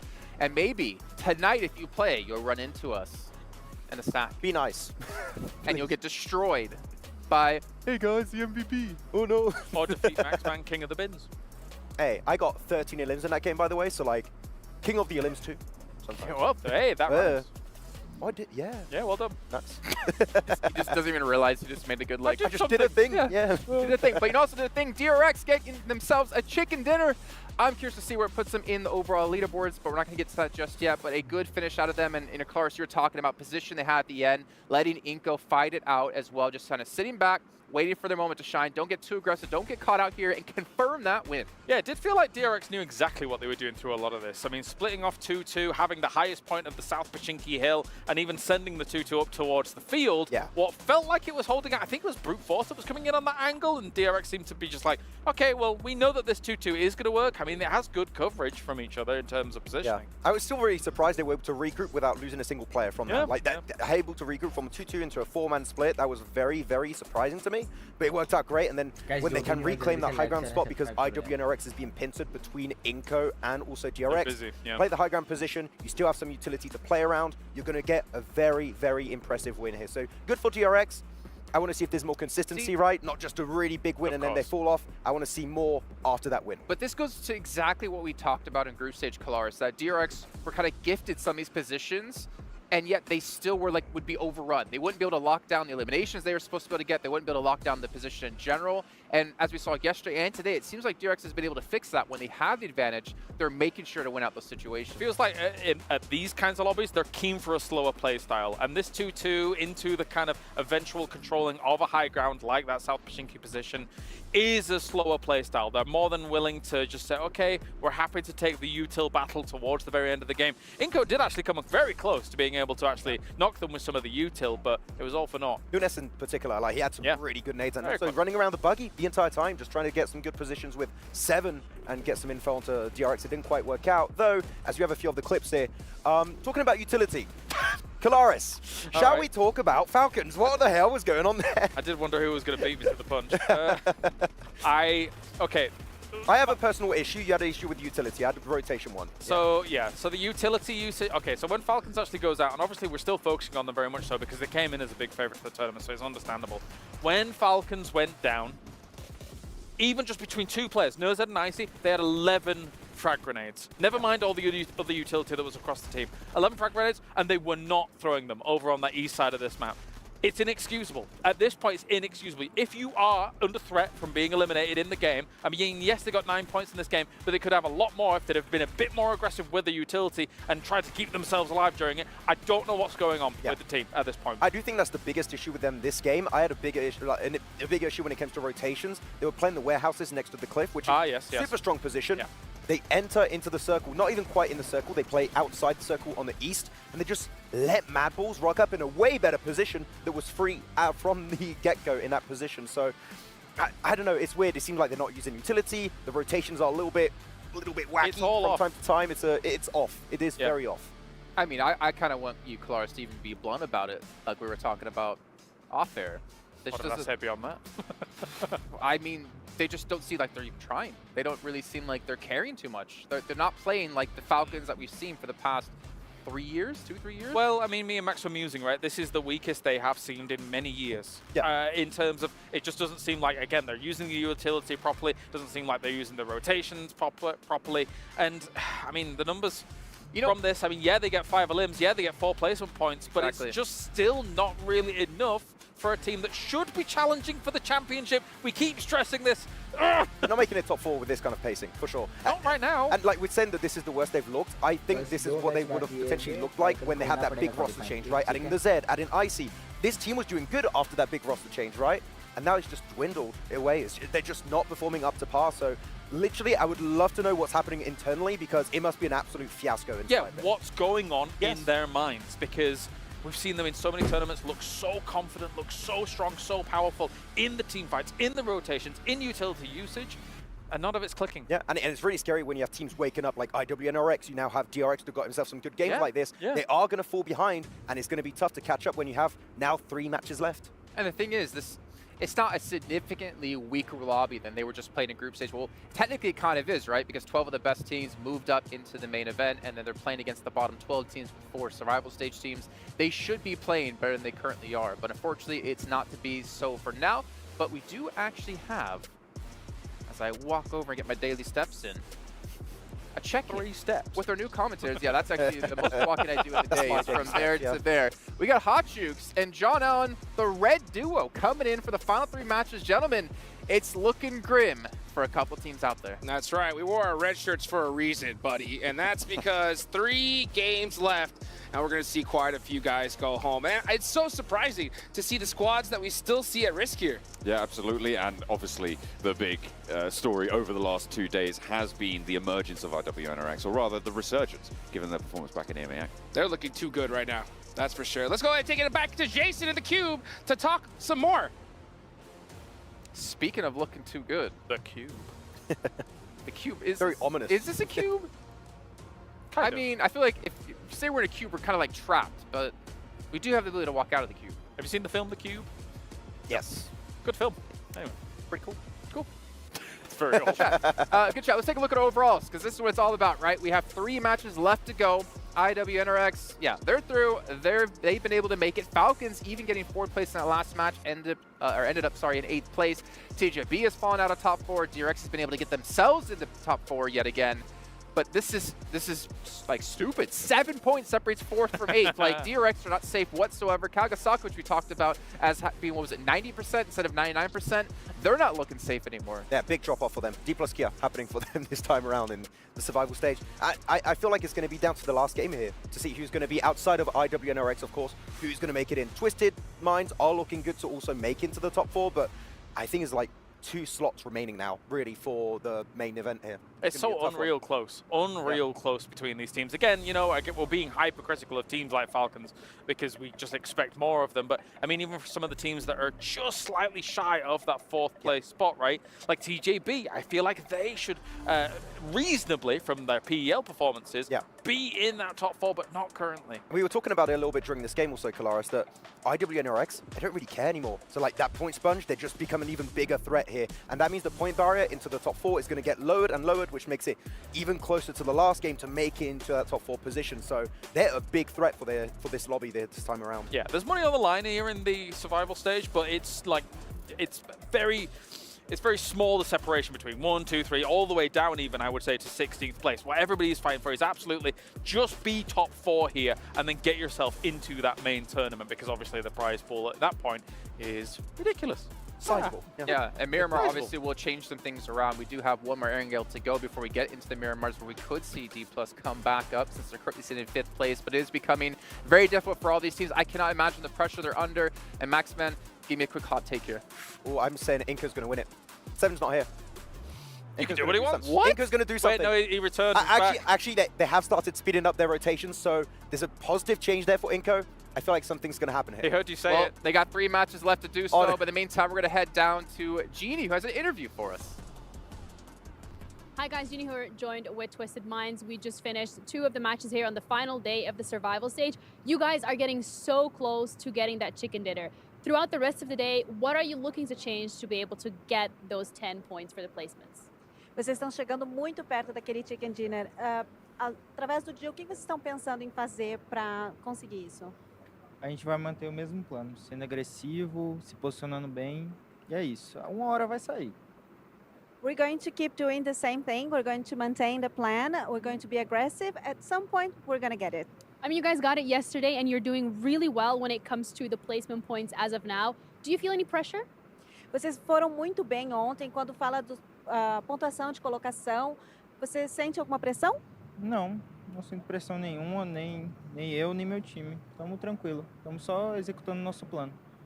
No pressure at all. We're okay, both me and my team, and we're just executing our plan. All right, cool, calm, and collected. I like that. Thank you so much for the interview, and thank you for the translations. See you guys. Hello and welcome back, ladies and gentlemen, to the STC Arena with the halftime show with Barney and Sandstorm. Barnstorm, hey!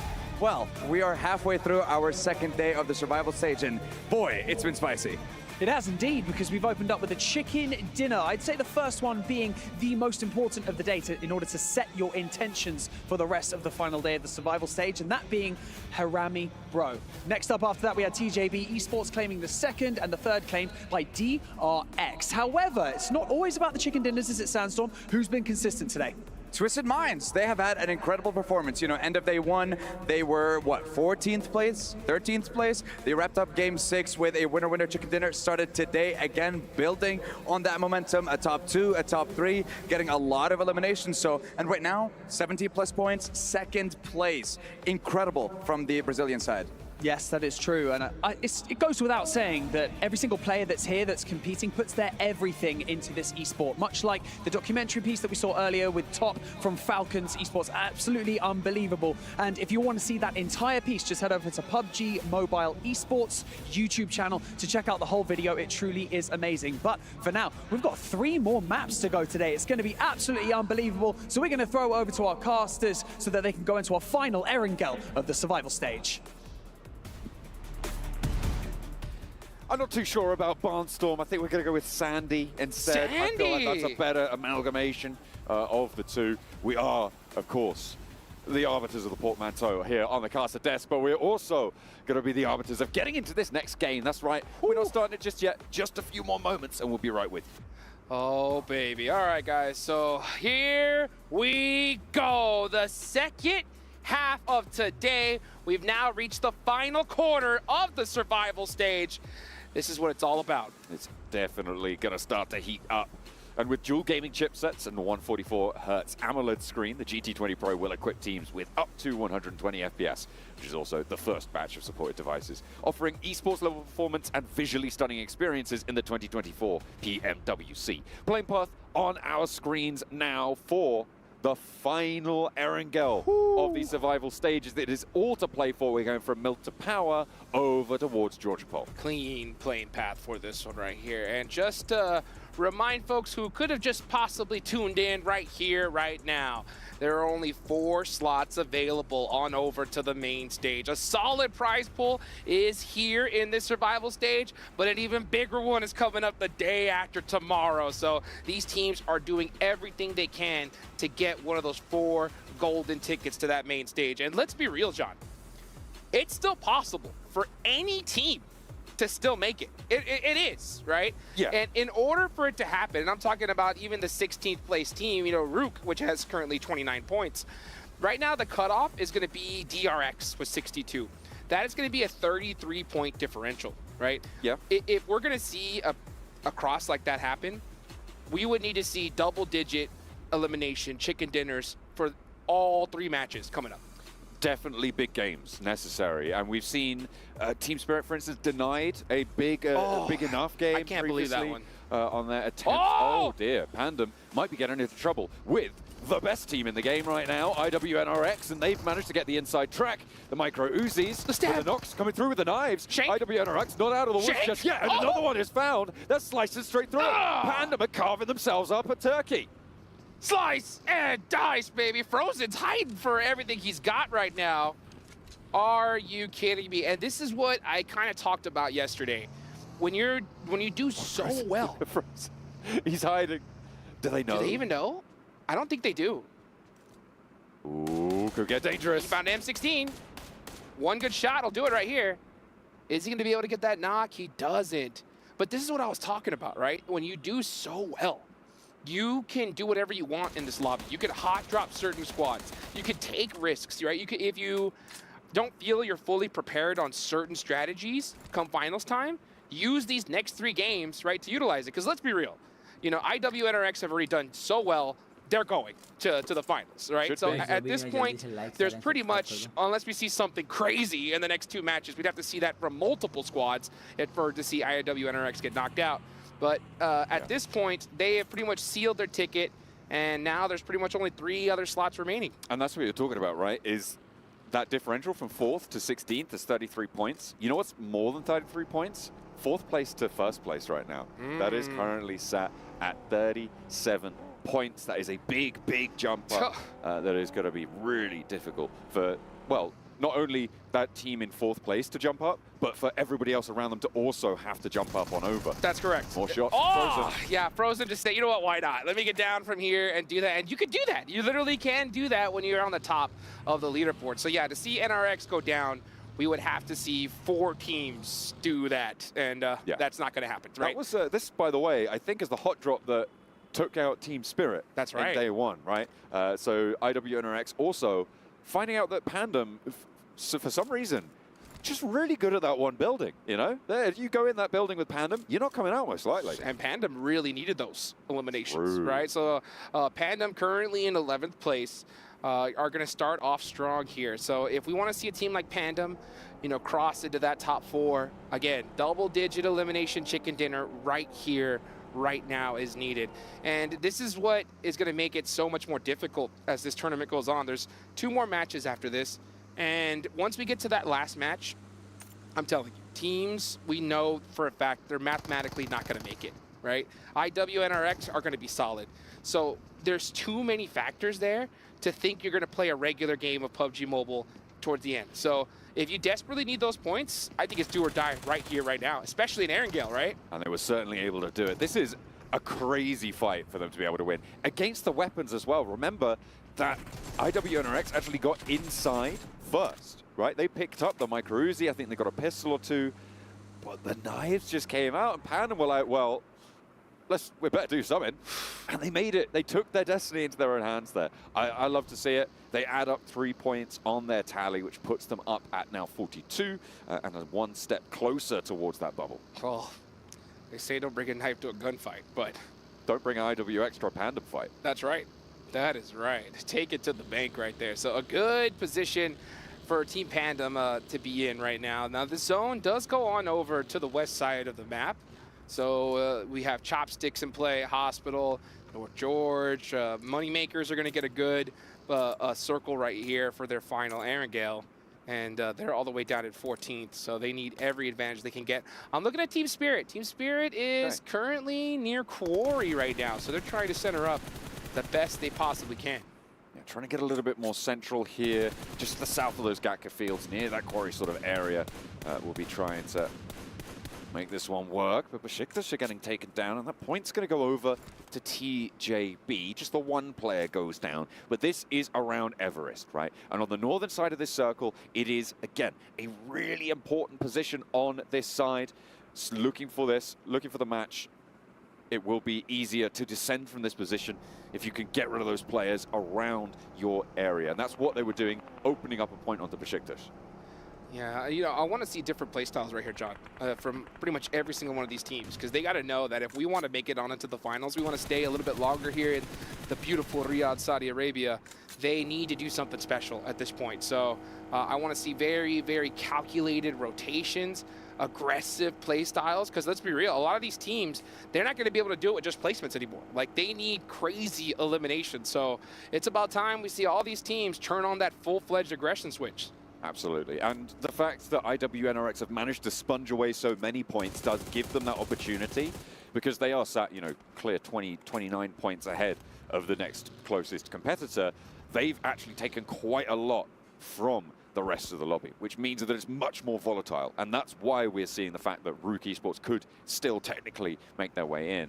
So when volatility strikes, that's when eliminations matter more. That's when their import increases exponentially. Yeah, and let's be real. As far as Rook having a possibility of getting in, it's only for this game.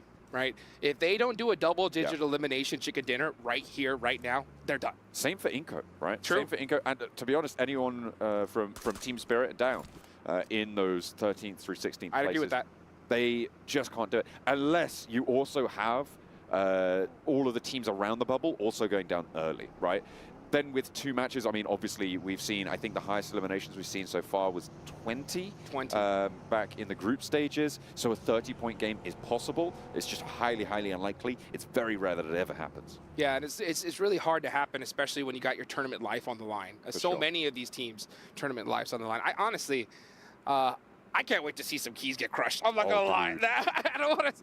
I am looking forward to just witnessing that because that's gonna be crazy. But I know these teams and fans don't want to see their squad go out in that manner right now. So this is the game, folks. If you are cheering on your squad, and I'm gonna say pretty much 9th place on down, they need a big game right here, right now, as it looks like we're gonna head on all the way to the beach here. So a very interesting circle. We've seen this one already. So teams should know what to do when it comes to their rotations. Brute Force rotating around on the north side of Georgia Pole, potentially coming through behind Besiktas here, if they can cross on this close east bridge on George. But they look like they might be thinking about going further, but no, they're just drawing up short, looking for the scout, making sure that they're not going to be cross-fired across this edge of the bridge. Yeah, real smart. Just double check every single position. Don't just blind rotate. You know, just scout and move, scout and move. Call that leapfrogging. That's what you got to do here. DRX, we saw them with a good bounce back game in the last one. They're currently sitting on that cutoff, so everybody's going to be staring at them. And that's another factor is, oh, hold on real quick. Tospic, getting blown up. And thirsted.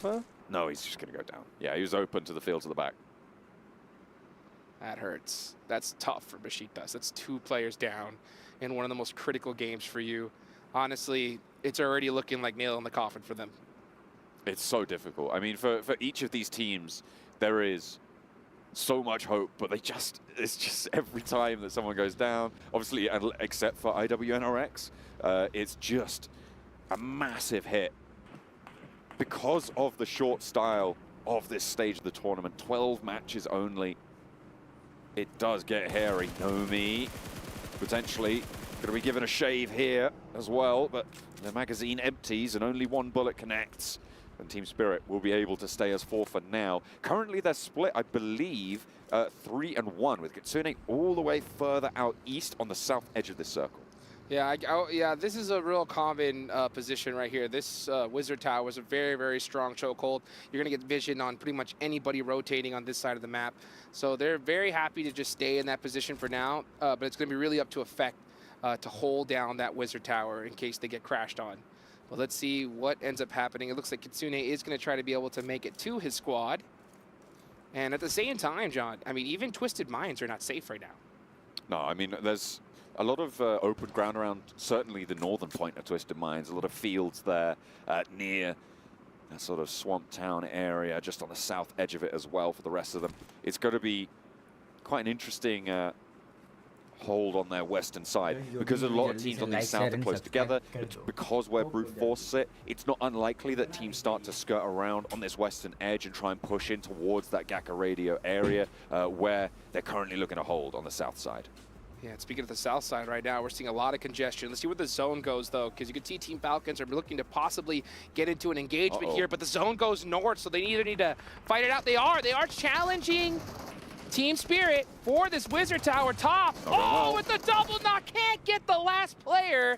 Effect is going to stay up, and he's going to be going for some thirst here in the next few seconds. Here comes Action, but it's just a little bit too late. Only 1 player, though. It's 1 versus 1. If Action can't get in with a good shot, it's going to be all curtains, and there's a third-party potential from Pandem. They could be rolling up as well, and that is going to be Team Spirit surviving, but Pandem are here to play. They've taken down IWNRX with their knives, and the weapons are drawn now as they scythe through Team Spirit and their hopes. Unbelievable. I cannot believe that Team Falcons took that fight. It makes no sense to me. If the zone did shift south, I would have totally understood it. But the fact that it went north, they should have just completely tried to circumvent them and avoid that fight completely. It ends up being a devastating play and decision for both Team Falcons and Team Spirit. Oh, and yeah, like with that game gone, Team Spirit, that's pretty much nail in the coffin right there. Might be. That is only 38 points now for Team Spirit. Miracles needed on Miramar. And they'll be looking for any help they can get now. Big miracles. Their first day let them down severely. And now they are reaping those rewards, as gloomy as they might be. Top of Everest, though, as we turn our attention to the rest of this match. TJB, Kalaris has been rooting for him with their PL results. I think he likes them. I think he looks for them going into the top 4 here. And with their position, it looks likely that they can make that happen. Yeah, they're right there on the top of Everest. They're going to have sight lines pretty much full 360 here. They just got to watch out for those pushes. To see one team just kind of full send it on into them. If they're able to hold them off, they're going to be able to soak up some points big time. But, you know, as a matter of fact, John, you and I, we were in the players' lounge here earlier. And we were talking to Sir Tanny, the coach of Vampire Esports. And even he was like, he had Team Spirit to win this one. Well, I think I did too, to be honest. And it is... I don't know what it is, man. It's so unfortunate to see them. They look like they're in disarray. They're not winning the fights when they really feel like they should be. I feel like they have shown much more mechanical skill in a lot of scenarios, but I think for the most part, it feels like just a lack of comfort here in Riyadh. Yeah, I'm not sure what happens. Or maybe Team Falcons were looking to get some revenge after those Sandhawk hot drops. Who knows? Who knows? But let's take a look here at Rook. They are currently sitting in last place. They're trying to make a hero underdog story. And in order for that to even be possible, 100% double-digit elimination chicken dinner needed right here, right now. They have Harami Burrow right next to him, and D plus Kia waiting right next to that hill. So it is not looking good for them. The zone does center up here, so not a ridiculously hard push for them to make, but they are going to have to battle. This is huge for Inco, right? On South George, on those crates, the fact that they catch a part of this circle is massive because they can hold this for quite a while. They're going to get some visitors, but Twisted Mind's holding on their west, TJB controlling the entry from the south from the top of Everest. It's going to be a pretty decent chance for Inco to get a good match here. I feel for Team Spirit as well, man. They won this fight. It was a third party, which obviously when everybody's moving around, you know it's going to go through. And it just didn't happen for them. They weren't able to clean it up. A lot of that was because of the damage that Falcons did to them with that double knock. I think it was from top rolling up. A little bit earlier on, able to find 2 of the Spirit players where, by all rights, he should have just been instantly on the floor. Yeah, that wasn't a misplay by Team Spirit at all. I mean, it's just Team Falcons that just full sent it on them. You know, there's not much you could do in that situation. So just an unfortunate fight for both ends of that spectrum. But there's still a lot of opportunities here. And honestly, that was a great opportunity for Team Panda, right? Absolutely. They've gotten a bunch of points already. That's 8 eliminations.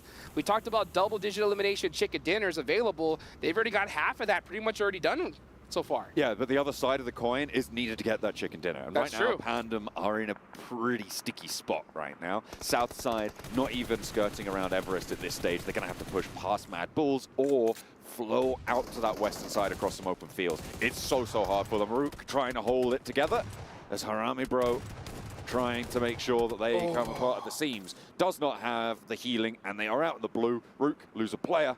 They'll get the res and play on as 3 on the east side now, but they're not in the circle.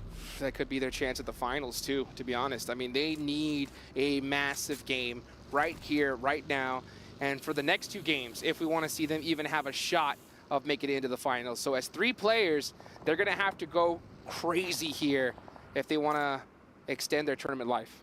Teams are going to be worried right now because around the bubble, a lot of the teams still have most of their players. This fight for the top of Everest is pivotal. D plus Kia roll up, take 1, take 2 out of Rook, and they are slowing. Being cut through right now. D plus Kia on the east point of Everest will next have to take care of TJB because TJB are starting to extend their necks. Have a peek over the fence, see what the neighbors are doing. D plus Kia just crushing dreams right now. That's pretty much said and done for Rook. we're seeing another team go out, and that is Team Pandem gone for. So all those eliminations they got early on wasted away just like that, but they did put something up on the board. They're going to need a miracle as well for the next 2 Miramar matches. Right now, it's TJB. TJB are in a great spot. They're at 6th place. They desperately need these points. They have to defend right here, right now, against D+ Kia. This is a bubble fight. Both of these teams are on this bubble. That's around right. that 4th position. You could see right now, D+ Kia hold that. DRX, they're not in this fight, but they're also involved in that bubble struggle.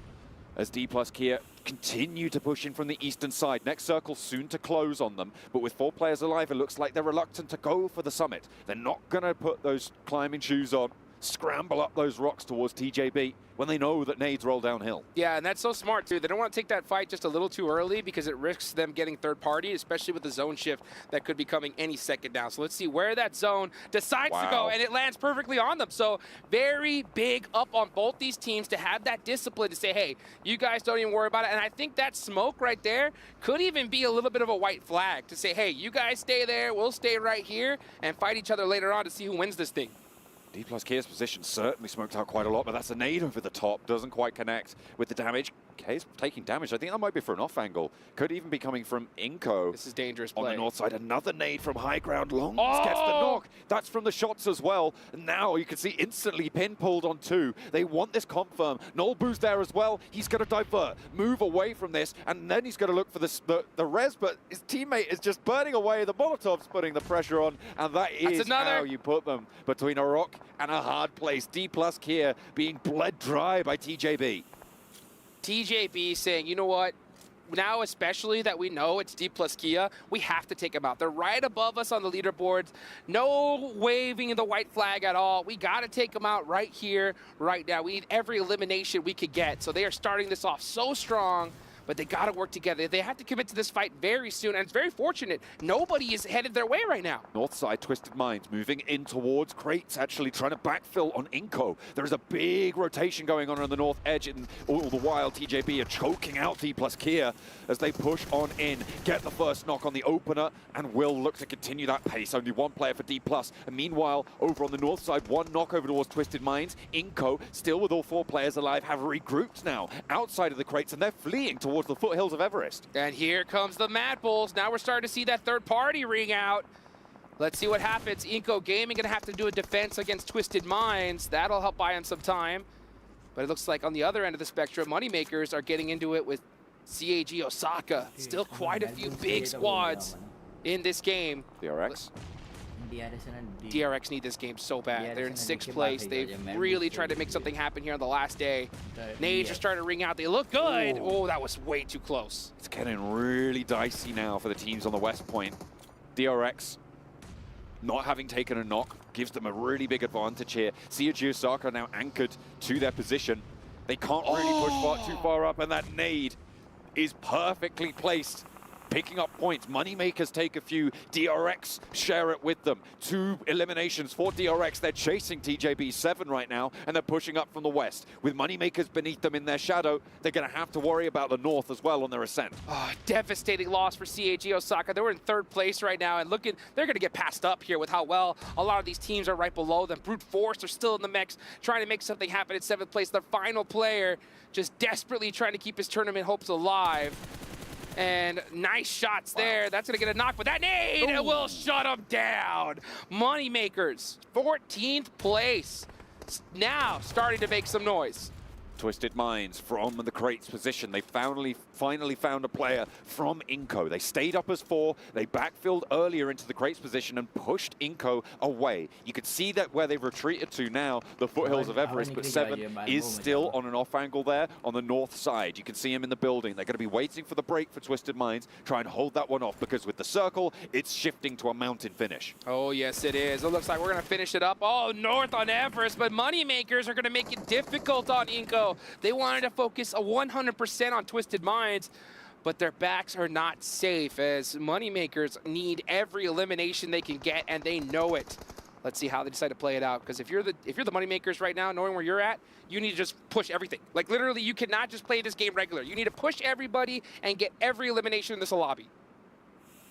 It's going to fade away from you. If you don't take the Destiny, into your own hands. Nades finding their way up towards TJB. There was a knock sent over. They've already lost a player as well, and they're starting to wane now. The Mad Bull's doing work with another nade from Zerich. He finds exactly what he's looking for, a flush and a knock onto another player as well. They're going to be able to find that one. There is no contest, and now one player from TJB remains for that bubble struggle. DRX looking primed to usurp it now if TJB fall in the face of Mad Bulls. Only S busts out the M4, not able to get that knock, and he had a beautiful chance there. He does get one. Mad Bulls playing this a little bit too comfortable here. They got to be careful.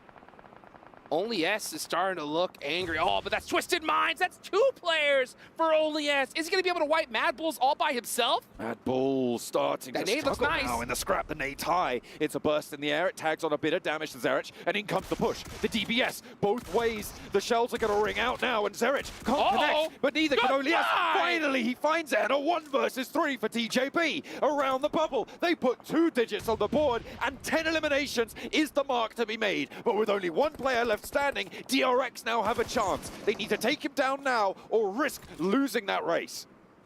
Everybody above TJB, I'm looking at you, Twisted Minds, even IWNRX need to start watching out here if they continue to play like the way they've done in this game. 10 eliminations. What a play from Only S to make it happen for his squad. Let's see how many more points he can get all by himself. He is in a very tricky position. Everest is so scary. There's so many nooks and crannies. You never know where a player's hiding.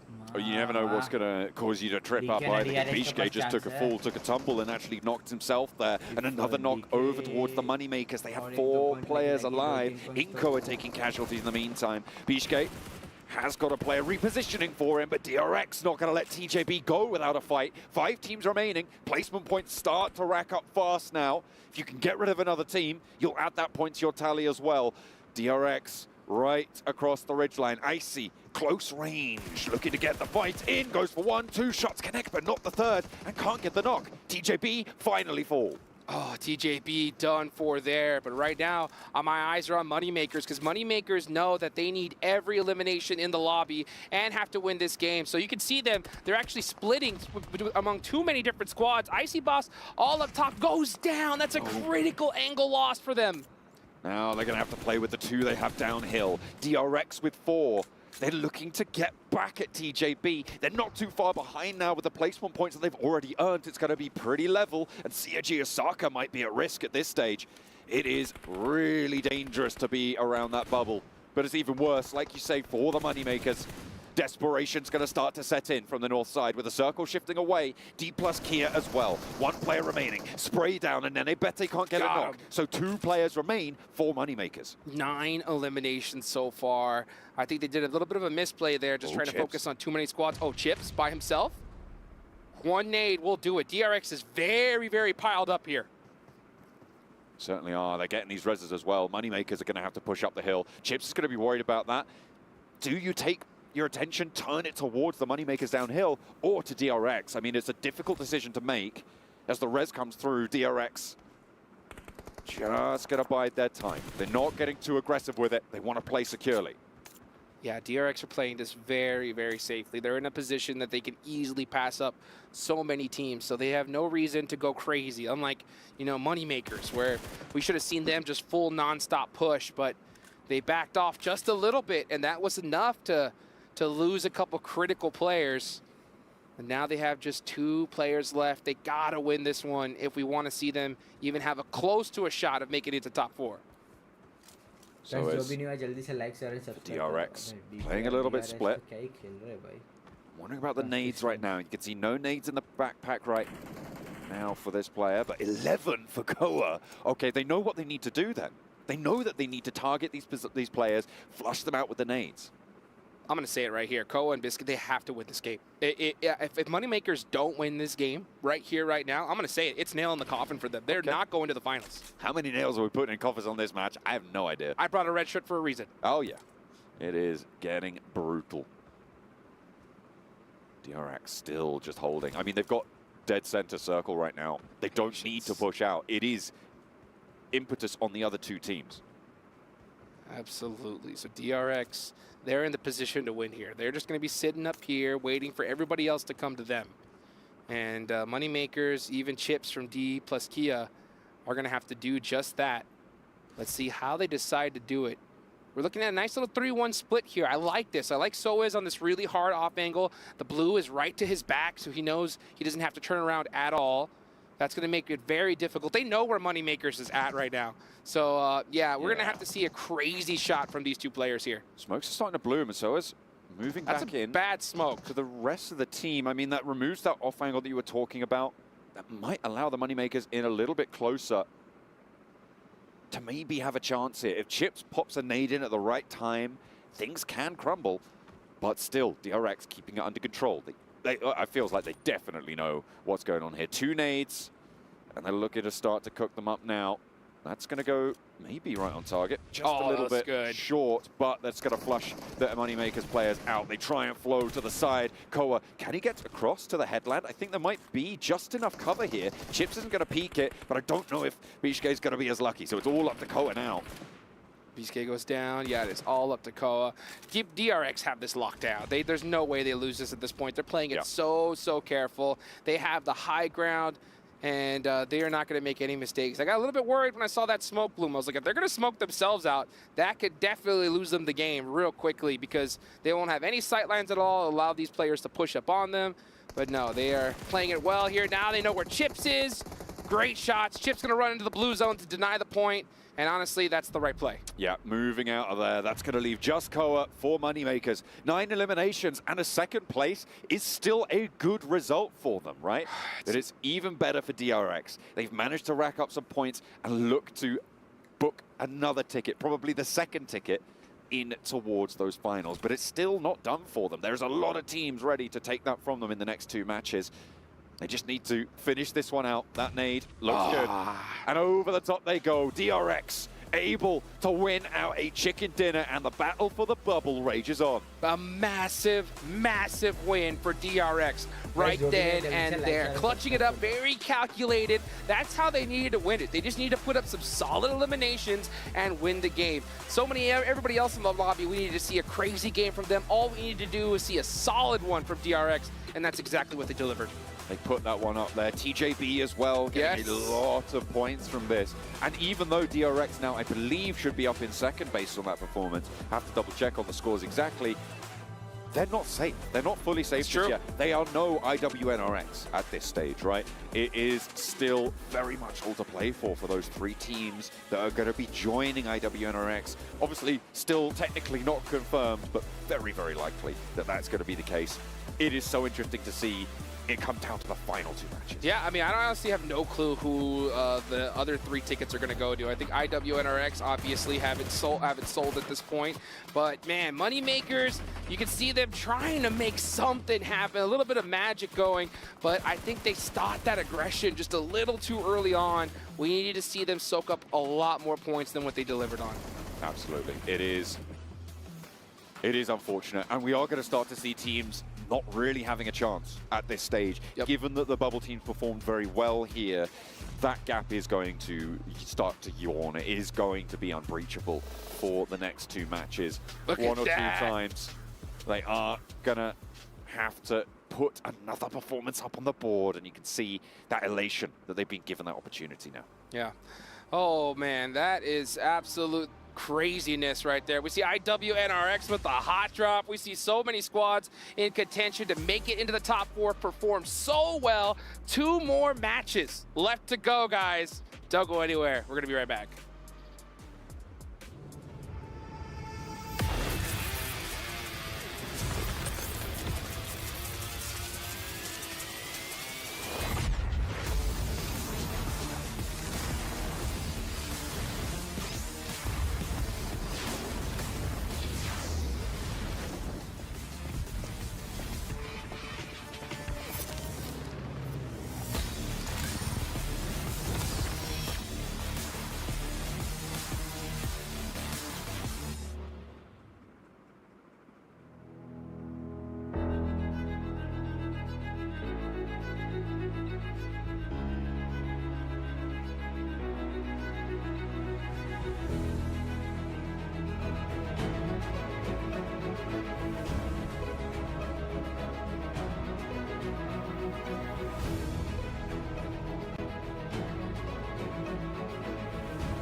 Okay, fine.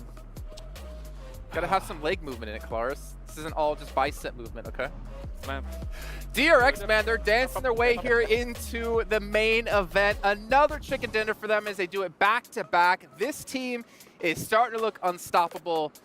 And honestly, looking like, I'm gonna draw myself back now. I was gonna say a real contender for the title, but I forget there's another 12 teams who are already qualified. But nonetheless, they are proving they deserve to be in the main event. Yeah, I thought you were gonna say Avenger level threat. Then like, whoa, let's calm. We're not there yet. Okay, let's calm down. Exactly. No ALT.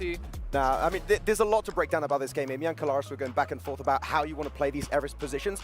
I think that this could have been a CAG Osaka win, but they were a little bit slow, and DRX are here willing to punish slow plays and get 7 eliminations to boot on that chicken dinner. Man, I would say with 2 chicken dinners in a row here, their spot in top 4 is looking pretty good. You're thinking Osaka win? I think it could have been, yeah. Interesting. Because TJB were willing to fight teams over to the eastern side. I thought they would try and third party that. They took so long, they made themselves very vulnerable to DRX. Yeah, so it's hard to get the scouting information from where they were relative to where TJB was pushing on the east side, right? You need to go off faint audio cues. You need to go off the idea that, okay, well, if the circle is encroached down so hard, it's very likely, even without sound cues, that there would be a team, at least one, moving up that east side. I think Mad Bulls really was the wrench in the works here for TJB, who would have had it on lockdown for a long time had it not been Mad Bulls' mad send up the hill. And fair play to them. I think it's absolutely the right play given the kind of severity of their situation. But only yes. Sorry, just there, we're being reminded, Falcons 0 points because of the fight they had up against Team Spirit, and then Pandem crashed at the very end. But let's actually draw it back to the end, though. Everest play and this event, Kalaris, I feel like you've been a little bit tilted, but barely, with how teams have been playing Everest and how they haven't been punished, or teams haven't taken advantage of the situation properly. I mean, at least eventually TJB did get punished, right? But for a long time, nobody was willing to make it happen. Sorry, ridiculous fights going on in this game. But TJB had a lot of room for a lot of time. And when that kind of thing happens, technically speaking, 2 teams can coexist on the top of Everest effectively, as long as you kind of, find one on the west, one on the east. But nobody's willing to take the fights early on. And then Rook and D+ find themselves in a situation where, okay, we're having to try and dash towards the east as quickly as possible, run into each other. Rook's the victim. Yeah. D+ did very well in that fight, actually. But you just do it a little bit earlier, though. Like, that's the thing. Exactly. You coexist as 2 teams on the mountain on phase 2. Realistically, go there for phase 2, phase 3. You're going to be good for a majority of that match. But if you send it late game, guess what? You're not the only team that's going to make that decision. You're going to clash, you're going to fight, and chances are the team that's already on the mountain is going to third party and clear off your spot. Yeah, effectively, to boil it down, you're giving whichever single team is on the top of the mountain a free double-digit game almost every single time. And that is going to be able to, if you keep that in kind of numbers up, you're going to be able to get this top 4, no problem.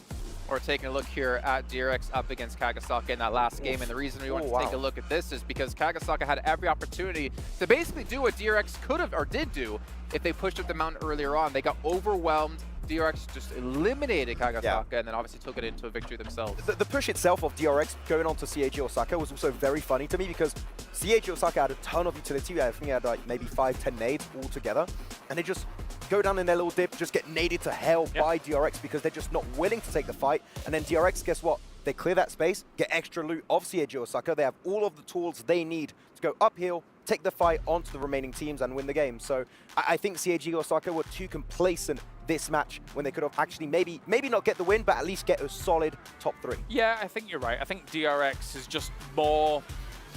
How do you describe it? They're taking the initiative more. They're more willing, in being able to take this fight, realizing, okay, well, our only direction is up the hill. What are we going to do? We're going to go up the hill. Great stuff. Whereas Kagasaka, that really was their only direction. And they were like, well, it's going to be difficult. Admittedly, if you really if we really want to get nitpicky here, Kagasaka making the scale up the hill whilst DRX is still below them is a little bit harder because you know that eventually they would have line of sight on you when you want to scale. So it does slow down their eventual scale if they wanted to try for it, but they didn't, so it doesn't matter. Yeah, it's not going to matter anymore because that was our last Erangel here of the survival stage. It comes down to now, as you're seeing, Miramar for our last 2 games to play. You guys watching at home, by the way, if you haven't checked it out, go into the esports client, make sure you check out PMWC, and make sure you subscribe to be notified when we go live and notified for any information out there. Max might even showed me it a little bit earlier on today saying, hey, we're going live. Also, hold the dance in, don't worry. From now until July 3rd, make sure you follow PUBG Mobile Esports over on TikTok and post a video of you doing your favorite victory dance, whether it's in-game or out-of-game. Go! Preferably out-of-game with the hashtag PMWC Victory I don't know what that was. That was committed. That's not going to be eligible. That's not. For a chance to I'm win getting $3,000 banned on virtual TikTok gift for that. card. Yeah. That was good. That was. So, okay. I got one vote. I mean, have you seen Clara's dance? Do we want to see Clara's dance? No, we don't, but we want to see Marty, who has an interview with Team Pandem over on the stage. What are you doing? STC Arena, where I've got Dubrengi here from Team Pandem. Thank you for joining me in this interview. Very quick fire one. We'll just talk about kind of where you're sitting at the moment, because you're pretty much averaging 5 points per map, which isn't really enough to get you into contention. So what's been holding you back? Jadi kalian itu kan masih di rata-rata 5 poin setiap map. Nah itu tuh kurang buat kalian kualifikasi. Kira-kira apa sih yang nahan kalian sampai jadi masih belum maksimal banget? Menurut saya sih lebih kita kurang bisa bermain sabar, atau lebih ke kurang sabar aja di dalam timnya sih. Yeah, I think we're not patient enough. Yeah, we're just not quite patient as a team, so we don't really get the maximum result. You just want to run at people, get through them, and reset. Okay, well let's think ahead. Miramar, 2 maps left. You got to go big, or you might be going home. What's the plan? Ya, jadi ini Miramar. Bisa dibilang kalian udah harus melakukan rencana yang gede, karena kalau kalian nggak dapat poin gede kan bisa dibilang udah tereliminasi. Kira-kira apa rencananya? Dari kita sih lebih ke usaha maksimal aja di Miramar ini. Apapun hasilnya kami terima. Ini akan usaha maksimal. We'll just try to give our best, what we can do. We just do our best and let God do the rest. If we're eliminated, we accepted it, but we'll just give our maximum effort. That rhymed. Do your best and let God do the rest. I like that. Let's leave it at that. Thank you so much, Dubrengi, for joining us here in your post-match interview. 2 Miramars left, and that'll be the end of the survival stage. So let's go back over to the studio. Hey, what's going on, everybody? 2 more matches left in this survival stage. We're gonna see some keys get crushed, some souls get crushed here, and a whole bunch of folks sad that they're gonna have to go home and wait till the end of the year to get another shot at some cheddar like this. It is hot here in Riyadh, but there is a chill in the air right now in this arena, because it is going to be icy. I'd tell you that much, in about 12 of these teams by the end of today. 2 matches stand between them and elimination. Booking your ticket in the top 4 positions not only guarantees you a chunk of the prize pool from these survival stages, but it also guarantees you a minimum of 25k from that final match. And I'll tell you what you could do with that 25k. What's that? You could get yourself an Infinix GT20 Pro with dual gaming chipsets and 144Hz AMOLED screen. The GT20 Pro will equip teams with up to 120 FPS, which is also the first batch of supported devices, offering esports level performance and visually stunning experiences in the PMWC 2024, we are going to be heading into the first of 2 Miramars. That is our terminal destination for the survival stage. Final 2 matches, folks. Let's see what these teams are made of. I want to see that clutch factor, because if we're going to see 4 teams make it to the finals, there's some monster squads there, okay? I want to see teams give it everything that they have, and there's still plenty of teams that have a chance here, but they got to go crazy here. They don't need just a good match. They need an insane match right here, right now. Let's see if they can do it. I feel like it is always Miramar, though, where we see those insane matches. That's true. Maybe it's because we put it at the end of the days now more frequently, or maybe it's something that just happens in this open terrain. I feel like teams can establish more control, be a little bit more ballsy with those peaks sometimes on this sort of a map. The question is, where does the circle take us?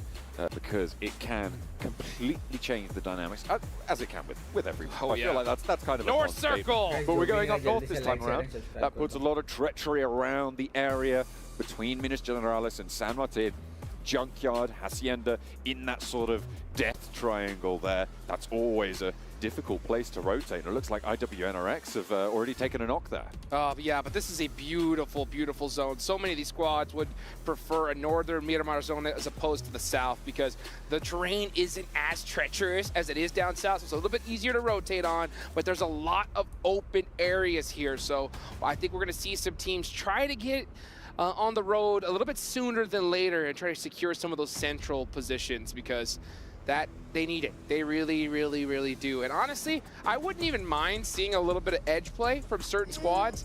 And honestly, it's going to be a lot of these teams, I would say, man, even Team Falcons on down. Like, they need to start just tearing up teams and soaking up some eliminations if we want to see them in the finals. Absolutely. It is on everyone, really, to push on up. There is the big drop-off that sits, well, I suppose it's not really a big drop-off anymore, but brute force down to Falcons, that's 62 points down to 55. That 7-point difference is getting more and more ominous, right? Because, you know, oh, it's just 7 points, oh, whatever. It's more than 10% of a team's total score. It's so hard to get 7 points out of a match.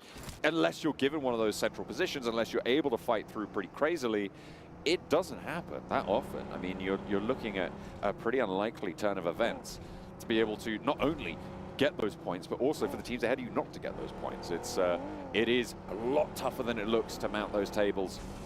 And D+ Kia just gonna have a long way to go to be able to not only get into the circle, but jump up over TJB. The tiebreaker right now for CAG Osaka, D+ Kia goes the way of CAG Osaka. Nice. And it's just so brutal. It's so close. It's so close. Yeah, to get 7 points is tough. If you look at right now the average, we played 10 games so far. So the only teams that have had 7 eliminations on average every game is TJB on up, right? Plus. So, I mean, it just goes to show you how difficult it is. So in order to get a crazy game and hopefully see a shot at making it in the finals, and I'm looking at, I'm gonna be real, Mad Bulls on up, right? Mad Bulls, Team Falcons, all those 2 squads especially, we need to see a winning game right here, right now from them. I mean, basically the entirety of the lobby is under so much pressure at this stage. I'm going to call it, though, for a lot of these teams. Oh, you're going to call it? Yeah, the last game it was possible. The last game it was possible, but after not seeing the performance that I need to see from a lot of these squads, I'm going to call 10th place on down. There's just no chance. Whoa, okay. That's pretty bold. I mean, kind of fair enough, though. Like, the bubble's already at 71. Jumping up there, it just doesn't happen, does it? It just doesn't. It was possible. They needed to win every game, though, right? And since they didn't win that last one, it's just, it is what it is at this point. The last game's going to be so chaotic because, you know, you're going to see some teams at the top do some crazy stuff.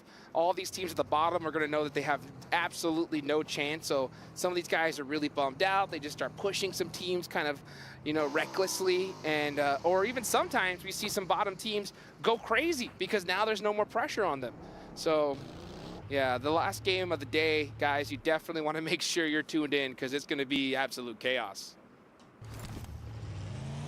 Only 2 more matches, and I feel like it has been a tournament full of unexpected results across the board, not only here in the survival stage, but also back over in the group stage so far, which to me reads there's going to be an interesting final. So not only is this survival stage going to be great, but yeah, it is going to be riveting stuff in the coming week after we've selected the top 4 teams from this lobby, because we're only taking 4 of them. Key crushing ceremony still there to come as well. Yeah, these teams need to know what to do here. And one thing I want to see is a mix-up in strategies. Like, I will give teams way more props if they just go nuts right now. Like, even if you see a team like Pandem or Harami Bro just start pushing everybody, and if they say they take out one team and go out on the next, I will be so proud of them, because guess what? They gave it a shot, right? They're not just playing passive, because right now, even if they got a chicken dinner with 2 eliminations, what's the point, right? There's just still not going to be able to make it into the finals. So if they want to have a shot and a miracle run, they need a record game here. And you got to go for it, right? Might as well. What do you have to lose? I mean, speaking of records, let's remember Alliance's performance back in the group stages. On 12 match, they put up 122 points, right? And that puts it into perspective just how bloody good Alliance were in those group stages. When you look at what IWNRX currently sits on, they're over 20 points behind where they were with 2 matches to play. So IWNRX also, if they want to break that record, they need to start pushing some stuff. Maybe change some stuff up. They can. rest on their laurels somewhat, but oh, what's this? It looks like DRX not only having lost a player, but they've been taken down to a second as well. No way. This is horrible for DRX, because even though they're in second place, there's still a lot of teams that can catch them. They cannot afford to go out right now. And if you're Besiktas Black, you have to push this. Like, you have no choice. You might as well. It's going to be the best chance you're going to get. Oh, there goes the pickup into the vehicle, and they fall back through, repositioning the players away. They weren't quite fast enough for Besiktas Black. They are very split right now, but and I don't think that they wanted to go for a two-player push against two. You don't really want to take those 2v2 fights. No, this is dumb. Like, honestly, you have to. You have no choice. You have 41 points. Just push. Just push. Try to get the eliminations. If you get 4 now, great. Then you could possibly make something happen. You have no time to be playing this. If this was day 1, match 2, then yeah, I wouldn't be talking like this. But this is a different game you're playing now. I don't even know what Besiktas Black is doing. When I see stuff like this, it absolutely infuriates me. I'm counting them out already, just for them just not playing the game that they're supposed to, right? I mean, they are down in 13th, 41 points. They sit 30 points behind the bubble on TJB right now. They're pretty central in the circle, though. And I feel like, yeah, sure, they probably should have gone for that push in a little bit more aggression, but they just weren't in the position to do so. So it's not really that they didn't go for the push that bothers me. It's that they weren't in a position to go for a push should it present itself. Let's look at this shift, though. This is a hard south shift on the current circle. It's going to push people back down towards San Martin, towards Graveyard on the south edge as well. And again, it's some real trouble. All right, we're gonna see a little bit of a jump out there. Look at that. Nice. Buggy doing a little bit of a carnival ride there. Let's see what happened to Kay. What happened to him here? No, this is not replay. Oh, okay. I was about to say, that was looking a little interesting, but we're starting to see some rotates happen here. IWNRX. Oh, he's in trouble. Doesn't go down, though, and I think that's going to be crucial to establish and keep that angle on the sideline. Swain is there as well, hops into the buggy and gets away. With the heal coming through, it looks like IWNRX are going to be safe for now, but on the east side of the circle, they've got a little bit further to go. We're seeing the M24 being pulled out by Kepa Boss. For Rook, the range, powerful with the 8x on the sniper, but it's not going to be too worrisome for IWNRX. They're just going to keep the sprays going over. Kepa can't even hop into this vehicle. It's slow off the mark, which means you jump into it, you know you're getting sprayed down. Frozen, you can see him just trying to make something happen, but he did give away his position, so we could see a little bit of a reposition from Rook to try to catch this player out, but we're seeing a lot of 1v1s happen here. Interesting play from Rook. Yeah, Rook, you can just see them. I think they're just kind of having fun with it at this point. A little bit too far down the leaderboards to make anything happen. And that's what I like to see, though, right? I mean, hey, might as well. You know that you're mathematically pretty much impossible to make it to top 4. Just push everything you see. 40 points behind right now, the bubble for Rook. And I think you're right. Fairly close to impossible. Mad Bulls do take one of them down as well. Not a full flush just yet, but they will be on 3 active. They'll probably try and reposition for this. Pandem also taking shots from money makers. Yeah, it's going to get a little bit more tensive from the north side there. Just watching IWNRX keeping things together on the east, and they've actually managed to find an opening with all 4 of their players alive. On the east side of San Martin, towards Hacienda, TJB looks like they currently hold Hacienda del Patron, and Team Spirit on the south edge, DRX out to the east. On quite a wide split for DRX, actually, it has to be said. Rook, they're still just trying to get away with it. Yes, they are. So yeah, Rook just running around right now, having their way at it. IWNRX, though. Ooh, really? Looking to gonna just... You can just tell IWNRX is playing just a little bit loose right now. And you can afford it, right? You can afford it. You're going to the finals. We know it. Everybody knows it. So might as well just kind of have fun with this lobby at this point. But now, these 2 teams, they cannot afford it. And look at that. Moneymakers going up against Team Pandem. Biscuit, and that is it, I believe. Yep, Team Pandem out of there. That is going to be them down 47 points now on the south side of the tables, which is not a favorable position. Generally, I'm defining North as good on the tables. That's right. I think that's fair to say. But Team Pandem, 47 points going into the final match. It's all but done for them. Moneymakers, however, with a lifeline. Are they going to be able to keep all of themselves alive? It looks like they will do. Shots over towards Team Spirit from TJB. This is the Hacienda clash. Falcons are just out to the east of this as well. Team Spirit do lose a player fully. That is going to go over towards TJB right on that bubble. 72 now as the lead starts to open. CAG Osaka. Now this is a team right now we got to keep our eyes on. Brute Force as well. Very, very close. Both teams in contention here. Team Spirit losing that player especially, that is going to be it. Yeah, and D plus Kia, a team that really needs those points, are soaking every single one up that they can. Nomi, just kind of driving away, just trying to have some fun with it at this point. DRX though, DRX, yeah, down to a single player.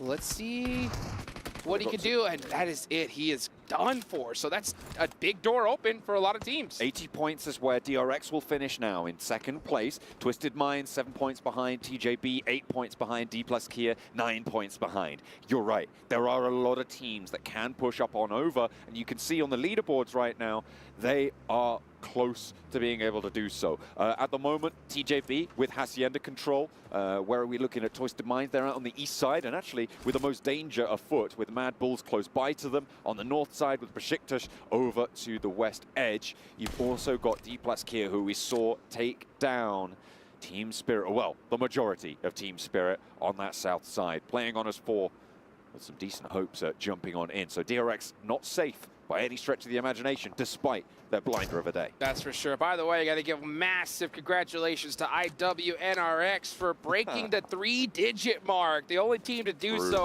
so far. That's going to be 100 points for them with that elimination. And let's see what other teams are going to be able to do here. Twisted Minds are still in the mix. CAG Osaka is still in the mix. You got Harami Bro going up against Inko on the other side of the map. And it looks like we may just have a Hacienda de Patron finish here. I like that. Haven't seen one of them in a while, Dukes. But it's right on the edge. Let's see if it does go that way. Inko rolling across the open ground. One hop out there to try and take some shots wide. But Harami Bro gonna have some shots connect onto them from Nenebete, from Inko. Inko still rotating on the south edge. You can see D plus Kia looking to pick up more points here. Chase towards that second place. Try and push DRX out with the opening they've been given. 3 teams now clashing on the south side. Harami Bro down to 2 now. Federalis out in the blue. Having to shuffle on forwards. Norbu with the spray towards the player breaking forwards, but not going to connect on this. They might be able to find the res. In the meantime, Inko are healing up ahead of them. Inko have the inside track on this. They're closer to this circle, and it looks like IWNRX, they've sent Frozen down south to see what's going on. He's poking his nose in, and it doesn't matter if it doesn't belong, because he's going to take those points either way. That's right. He's like, what's going on over here? Oh, some more eliminations. I'll take some of that. D plus Kia, they definitely need them, though. So very heads-up play for them to hear these shots on this side of the map and try to get in the mix. They definitely need to be able to steal some eliminations and finish Inko out sooner rather than later, especially considering that they are not in this next zone. D plus fighting on 2 fronts now, and it looks like they're doing pretty well with an assist coming through from IWNRX. Frozen able to give them a little bit more oomph here on the off angle, slowing Harami Bro. They cannot be pushed from the east, and this is excellent stuff coming through from D plus Kia to be able to hold this fight down. But they still have a way to go. The blue is starting to push in, and they are making their way, but past some treacherous terrain. This is a tough decision for D plus Kia. Right now they need to decide, do we just try to make this push, soak up these eliminations, or go into the next zone and try to find a solid position. And honestly, I always err on the side of position because you can always get those eliminations a little bit later on. But it is the second to last match. You don't know what's going to happen. So I am not shocked at all to see D plus Kia hang out here just a little longer as they get one more player. And another major point. Mas trying to haul it on over there. Ooh, the vehicle explodes, and IWNRX steal that point away from the rest of the lobby. But D+ Kia now 5 eliminations and an avenue has opened. They could start to move past. Inco, they were split 1-1, which is why Nunez didn't go down instantly. They've got Nenobete right in the middle, in the field, playing a resurrection game for Inco to... I mean, there's nothing he can do, to be honest, at this stage for them. He's just seeing what he can get done. Over the top nades for Brute Force, who have got that outside track, over towards the Moneymakers. Shot and shot back. Over the top, they will try and flow, but Judo is going to fall down. Get flushed as well. It's a big fight right here. Brute Force need this game. They are right on that cusp. They can definitely make it into the top 4. They cannot afford to go out right now. Moneymakers need a miracle run, so they have everything going for them with 5 eliminations so far. But Brute Force need to stop their momentum some way, somehow. Another big fight, though. Oh, look at this. Mad Bulls in the mix with Besiktas. Northeast side, Besiktas losing Lewis there on the forward position. No one going down in response just yet. Nades are starting to pour in through the doors, though, and it's going to be difficult to hold it down through the corridor. They're going to move 2 and 2. Kikali can't quite get it, but there it is. Catches the ankle as he tries to flee around the door frame. The 2 ball players, but the Groves is barking, and it will take 1. Look for a second as well. And Besiktas Black trying to slow and stop the Mad Bulls in their ascent. Twisted Minds come through the third party, and there's another Groves here to play. The Mad Bulls find more points, but they're only now on 1. And inside the building, it might be difficult, but you step out of there, and Twisted Minds are here. They're part of the party. 2 players for Besiktas running around, trying to hold their invite in their hand, but it is not gonna be so. Mad Bulls hold on with 1, but Twisted Minds want to shut it out. Obscure gets 1 with that nade, and they need a whole lot more here because we're seeing some great performances from squads right next to them on the leaderboard. D+ Kia with 6 eliminations so far. TJB right behind them with all 4 players up. Twisted Mind need to find a way to get these remaining 2 players of Mad Bulls finished out sooner rather than later. This is not a solid position in the next circle. It could definitely shift away from them, so Twisted Minds need to make a decision, but at the same time, the nerves have to be at an all-time high. They know what's at stake. IWNRX also could be third party onto this engagement. If Twisted Minds pull the trigger, and you can see they're aware of that, which is why they haven't gone for the full-out fight just yet. There's 2 Mad Bulls on the inside, and they are angry as anything. You do not want to handle them when you've got IWNRX breathing down your neck. No, you do not. And now we're going to watch D+ Kia on the push, trying to take out some of these stragglers on the bottom of the leaderboards. Desperately getting these points, and they're getting even more points. DRX, you better watch your back, because D+ Kia are showing up at the right time. They are starting to build pace, but there's Frozen, and again, this guy has been so much trouble for these teams on the south. Against Rook, against Harame Bro, now against D+ Kia. Nobody is getting away for free. La da da dee dee dee da. That's what he's just kind of singing in his head as he's just, you know, making it happen, just destroying teams' dreams here as IWNRX are just having some fun. And that fun is, unfortunately, just absolute chaos for the rest of its lobby. Look at where these tables are starting to get eliminated as well. 3rd through 10th, all still alive. People below them, nah, they're done. Rook is as good as out as well. So, well, okay, maybe he's got a little bit more fight in him. Fighting the dog. D+ Kia, though, they're going to be drawn short by it. They're down to 2 players. They've lost 2, and K is pretty low. You can't really go for this fight whilst Frozen's watching out for you.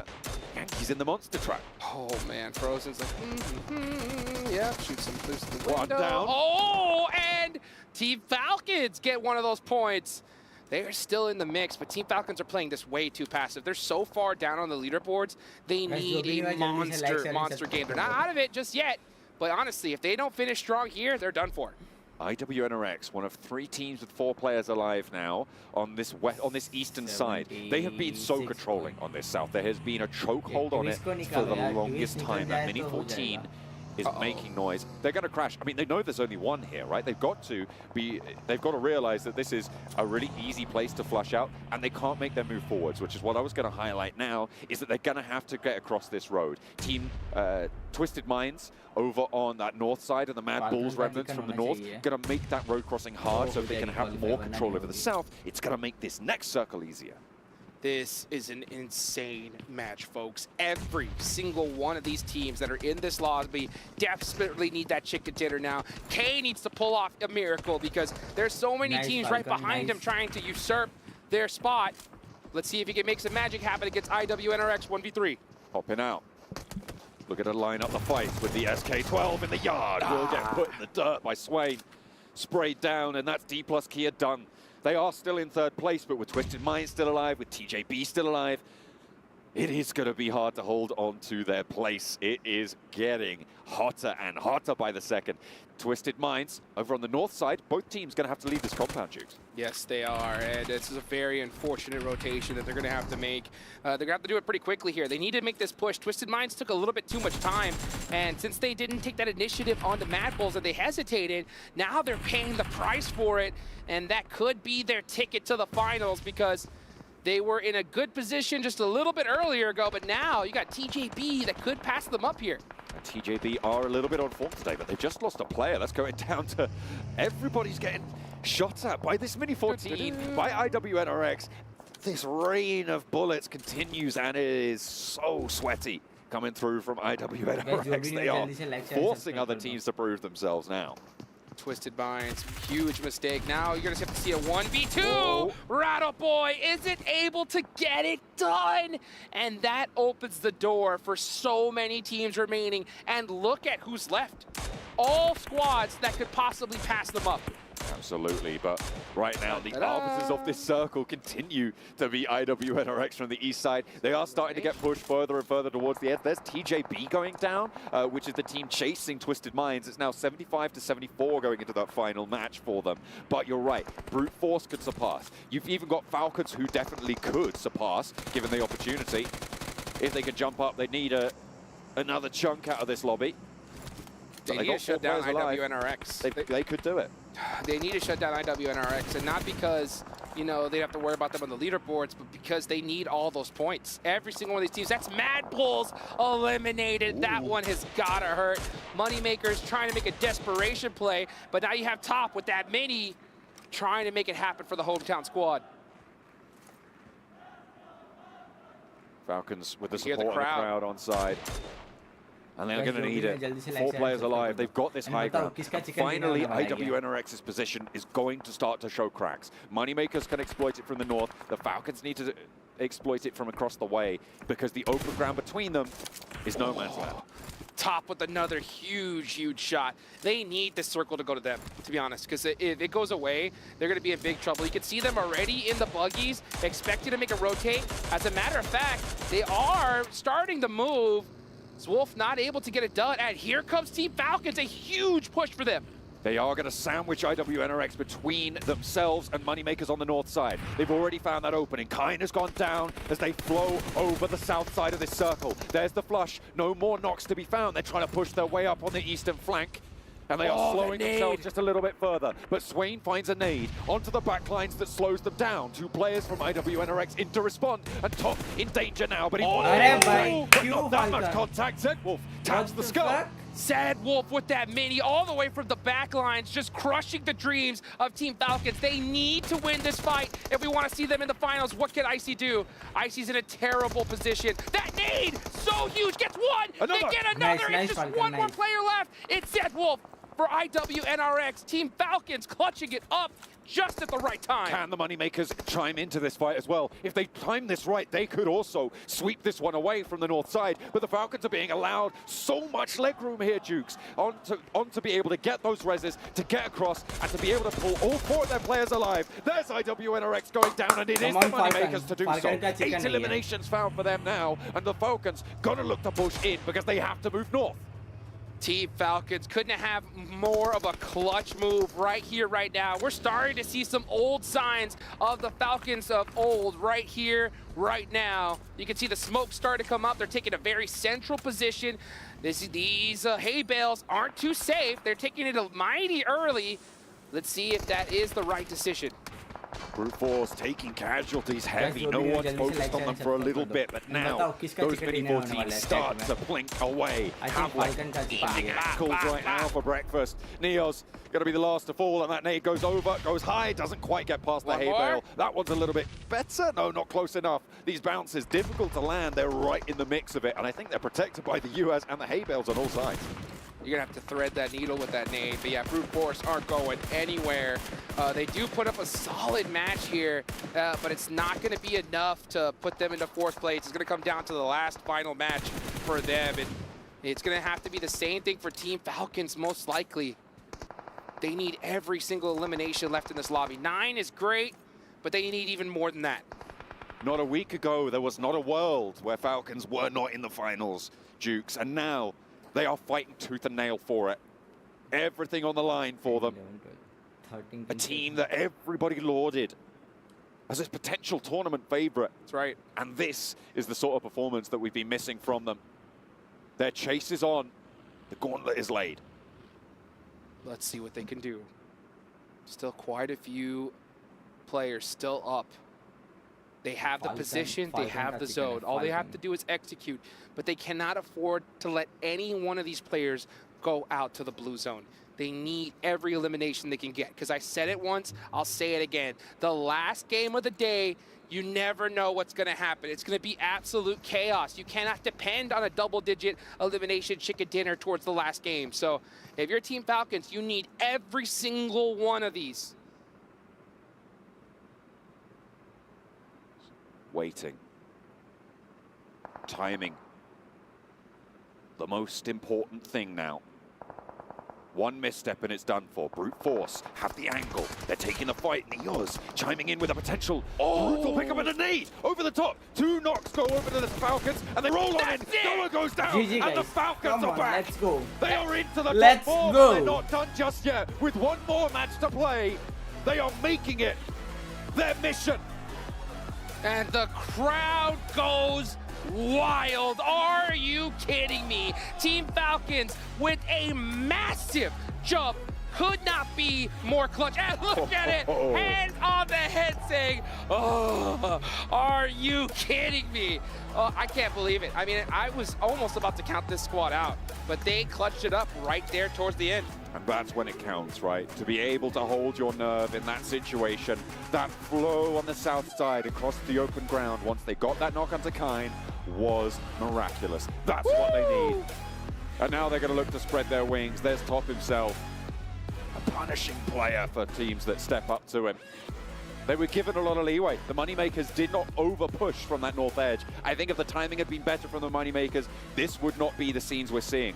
Well, if Moneymakers had the ability to adapt, then they just proved that they don't, right? I mean, they're just playing a normal game of PUBG Mobile, and when you look at the leaderboards, they needed to change up their strategy, right? They had to just start pushing everybody because, you know, they didn't need just a 10 elimination chicken dinner. They needed a 20, right? So it's unfortunate that, you know, we're not going to see them in the finals. Hopefully they could kind of, you know, practice up for the next big show. But man, Team Falcons might just be in it with just after that game, and I can't believe it. It is absolutely crazy what we're seeing unfold here. The Falcons looking for a resurgence now into the second day of survival stage. They were able to get a lot of points. That's the nade that did it. From top, able to take 2 down, and Koa didn't stand a chance as soon as 4 Falcons are bearing down upon you. I mean, brilliant nade, brilliant timing. It was also Brute Force getting in there late. You see, that's what they're so relieved about. Unleashing, moving out to that east side was a difficult rotation to make. And I will say it again, I think that that was exactly the sort of play that you need to make. And I think it was the best rotation in that game. Yeah, it was so clutch. That one rotation against IWNRX and being able to finish them off. And that was a close fight, folks. So but you can see them right there towards the end, slamming that table. Hopefully they didn't slam it too hard because they're going to need those heads. Oh, look at that! Colaris! Wait, that's Falcons dancing their victory dance. I'll tell you what, if we had a mic on Colaris' knees, it'd sound like this.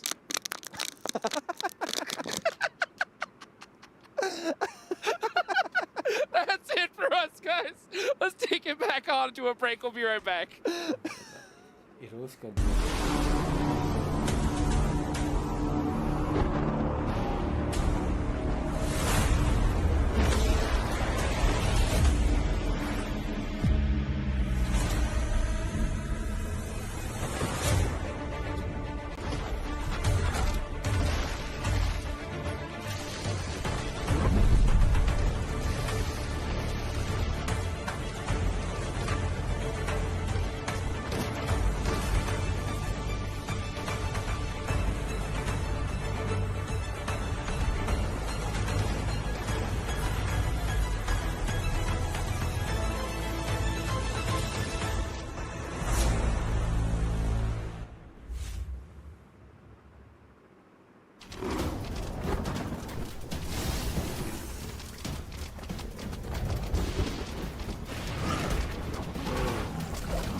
Welcome back, ladies and gentlemen, to the PMWC.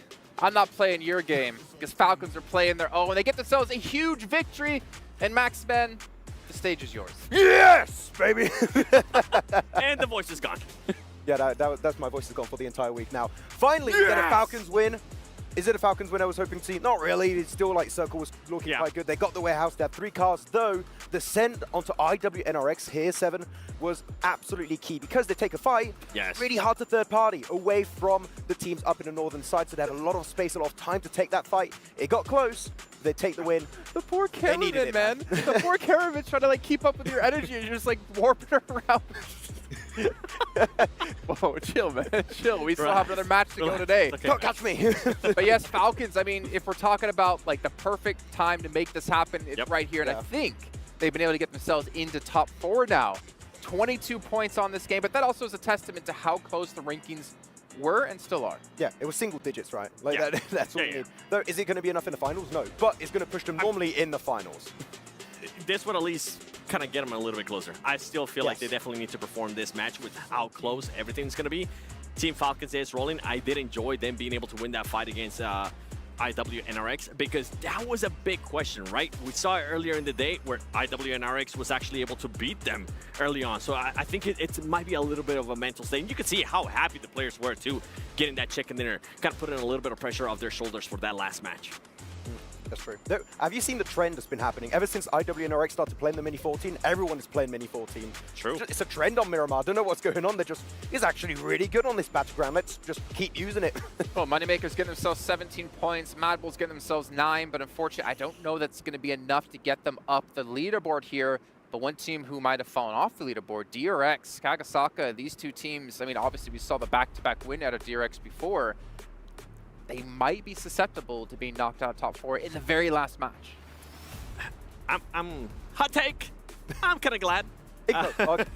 Especially for Kagasaka. I feel like from what we saw down if you do that. From what we saw in group stages, from what we're seeing here, I feel like some of the wins that they were able to get were kind of given to them. So it's in my opinion, I don't think it's a team that definitely deserves it. But with that said, another team that we kind of need to keep a close eye on is Twisted Minds. Ever since they did have that. At the end of the day, yesterday, they ended up with the chicken dinner, right? They had a good Earlier start today. In the day, kind of started off hot. But after that, they just kind of falled off, and they're allowing other teams to be able to catch up. Now, that cushion that they had early on, it's going to be gone, and it's going to be a nail-biter here in the last match. I feel like this is like a symptom of the teams that are making into the top 4. Feel so much pressure, and the teams below are just going extra hard in these matches, trying to get those eliminations, trying to clear that space, and to try and push themselves up in the top 4 themselves. So, man, I feel like we could have almost a completely different top 4 in the last game. Like, that is how hungry these teams are to make it in the main event. If you're IWNRX, accept them. With what just happened. No. If you're that team, right, you're pretty much already set. Everybody knows that you're set. You know how you're able to perform here in Miramar. Do you maybe try to hunt down one of those teams like how we saw earlier in the day? I want to see the leaderboard, see exactly how close it is and how realistic it is. That's fair. And if you can get rid of a big team, then maybe you want to do it. Ooh. My boy Chop. Oh, expecting a sound out of you. 1,200 damage coming through. I mean, if we did talk, if we're going to talk about Top, we have to also keep in mind when he put up 15 eliminations and was the MVP of the day, even though Falcons were doing horribly. Yeah. Actually, imagine being the MVP of a day and your team still didn't qualify to the main tournament right away. I was in my hotel room. I was like, oh, I feel double sick right now. I was like, this feels bad for the rest of the team. I feel bad for Top. But it's very interesting because Top sure is doing great stat-wise. Icy, man, he was just reviving the team every step of the way versus IWNRX. Sure, he wasn't putting up damage this game. If he was not there, I think their chances of top 4 were dead, pretty much. Like, Icy kept the hopes of the team alive here in this tournament. Well, let's take a look at our overalls and actually kind of analyze this and break it down where we see our teams currently in Falcons. They have surpassed Twisted Minds, CJB, D+. Kagasaka has been completely out of this, but 7 points? 7 3rd and 8th? This is what I'm saying. Like, yeah, you were able to kind of make it a little bit easier for you to be able to qualify to the main tournament, and I'm talking about in regards to Team Falcons. Yeah. But it's not set in stone yet. IWNRX, yeah, you're kind of good. That's the only DRX, Team Falcons, D+, all of those teams can be passed by. We know Twisted Minds. We know what they're able to do. They have shown us. And remember what happened yesterday on the final day. Twisted Minds ended up with the chicken dinner. Yeah, it's going to be hard to predict. I'm going back to what Max was saying. Is there a world where IWNRX Hot Drop Falcons. If there's any team in that top 4 that you don't want to see in the finals, isn't that the team? It is. I want to see it. Yeah. Do you want to see it? I well, you can't. I don't want to see it, but you pick Falcons. To be honest, like realistically speaking, right? If you look at a team in terms of how they're playing now and their potential, what they can truly bring to the table with their roster, Falcons is a potential threat in the main event if they just wake up. I mean, Kalaris, is that you? Even Mad Bulls and Moneymakers, I'd say, still have actually a chance. They're not too far behind. They're, what, 15 points for Mad Bulls behind third place? It was 77, now 62. We have 9 teams, if you exclude IW and RX, that could legitimately qualify right now here in this final match. In one game. It could be completely different at the end of this match. We're kind of talking about IW and RX at the top, right? How about the teams towards the bottom? They got absolutely nothing to lose at this point. Yeah, we say that. I barely see that happen, though. Like, maybe Pandem's I mean, drop, like, you'll be 4 or 5 surprised. once We've more. seen it happen before, though. We've seen it happen before where you're like, okay, you know what? This team's not going to end up doing anything. Some of them still want to get those bragging rights. Some of those teams still want to be able to get the highlight reel saying, hey, you know what? We're the ones that stopped you from being able to go to the main tournament at PMWC. Now, I'm not going to put the tinfoil hat on just yet. I'm going to wait until the game starts. Do it. And we'll see how the hot drop is going to happen, if it's going to happen. I'm not really expecting it to, but it is something to keep in mind. I don't think hot drops, though. We need to get one of our cameras just focused on you during this match as we're watching it, just to see your reactions, especially if there's a hot drop involved, because I'm pretty sure you're going to go through 1,000 different emotions if that goes down. The hairline's going to recede more. Just all going to fall off. But the thing is, so it'd be more like a bald eagle than Falcon. See, you're mostly talking about like hot drops. I'm talking about teams knowing the rotations that Falcons might be able to do, depending on what kind of circle we get, depending on what kind of playing path we get, right? And setting a trap for them, which we have seen it in the past. It doesn't necessarily have to be a hot drop. It can be just cutting them off in rotations. Well, it's time to find out. Will Falcons qualify? Let's head over to our commentators to kick off our last match here, the survival stage. We have had one hell of a day so far. It has been ups, it has been downs, and finally Falcons have found their feet. But is it going to be enough? Because they are standing on shaky ground. Oh man, they need to sink them claws into whatever they're standing on. I'll tell you that right now, because here we go, folks. It's the last match of the survival stage. 12 teams are going home right after this. Who's going to make it to the top 4? We're about to find out. And it is so close. And when it's this close, you know you need the best. With dual gaming chipsets and a 144Hz AMOLED screen, the GT20 Pro will equip teams with up to 120 FPS, which is also the first batch of supported devices, offering esports level performance and visually stunning experiences in the 2024 PMWC. Impala, Via de Mar, both ends of the plane path. But are they going to be where the match ends? Only the circle will tell us, and only time will tell us where that is. We're going to be jumping right on into it, and yeah, I could see you. I could see those goosebumps, Jukes. I literally have goosebumps right now. This is so exciting, and honestly, a horrible plane path for this last match. It is so far south. San Martin, El Pozo, all these major areas are too far away. We're going to have to see some teams stretch. There's a high possibility we're going to see some teams land on each other or even run into each other on the drive. This is going to be absolute chaos. So let's be real. Looking at the overall rankings, 6 teams, 0 chance they're going to make it, right? Team Pandem on down, it's just not possible. But Mad Bulls, all the way on up, could still get a slot. And if you are a team like Mad Bulls, Moneymakers, right? You need all these teams above you to go out early, and you need to surpass them. This so would be special. Let's see what we're going to start off. DRX, this is huge. DRX cannot afford to lose, especially to a team like Ginkgo. Not only is this a two-party fight, there's three teams around here. Another drop around this area came through from COG Osaka, I believe, which means that there are 3 teams in the vicinity. Inco, they are on last chance, right? I mean, they're pretty much out of it. So it is up to DRX to hold this down, not only against the one team, but also against the off angles from COG Osaka, should they choose to go for it. I absolutely hate this drop in general because we've seen it quite a few times now in the history of PUBG Mobile where it just happens game after game after game. But this is the first time we've seen it here. And at such a crucial juncture for DRX, this is going to be interesting. So it's getting the confirmation with that VSS, busting out the unique weapons here at the last moment. Inko just on the full push, and DRX do need to watch out for a possible third party, but you know, we have so many of these drops just due to that plane path. It was so south that teams had to start mixing up some strategies here towards the end, but you got to put up or shut up. It's time, it's championship round time. If you want to make it towards the finals or even make it when you're in the finals, right? You gotta be able to adapt. And look at that. I mean, we're still seeing teams stretch out here. Team Falcons playing it ultra safe, and I cannot blame them. I mean, they just want to keep themselves in it.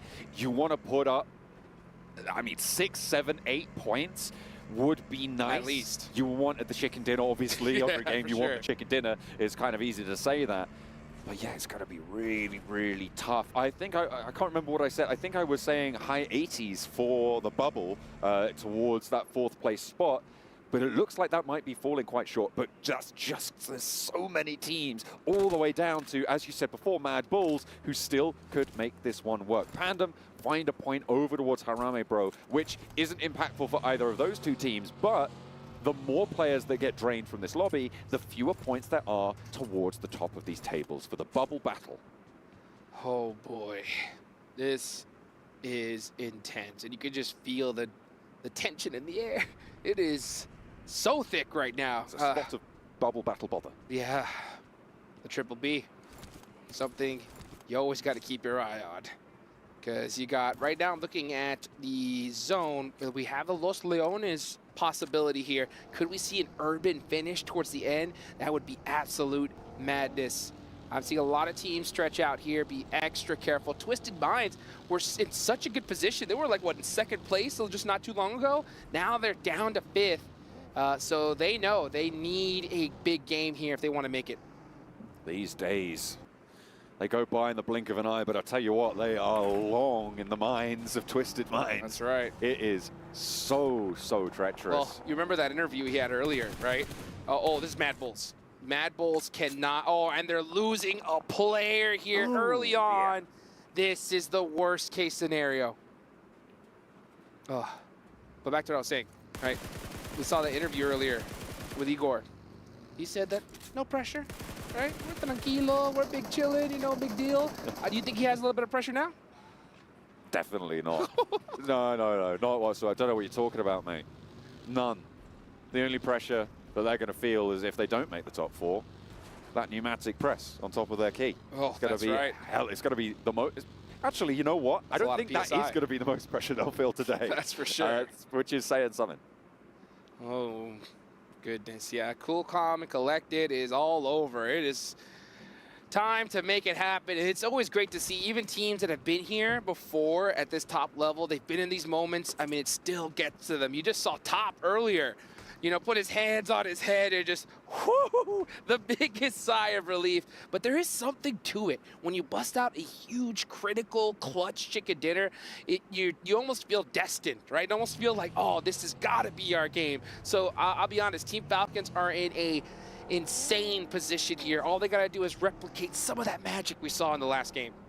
Let's take a look at the replay. This comes from Team Pandem. Okay, this is that sort of low impact frag. At range though, with a red dot on the UMP, so nicely sprayed down. But Pandem now up on 2 eliminations in 11th place. They have been a little bit of a wrecking ball in these last couple of matches, but it's a little bit too little too late. TJB, however, definitely not too late for them. They're all the way out on the west, moving from Montenuevo. They are in 6th place right now, but by only 2 points.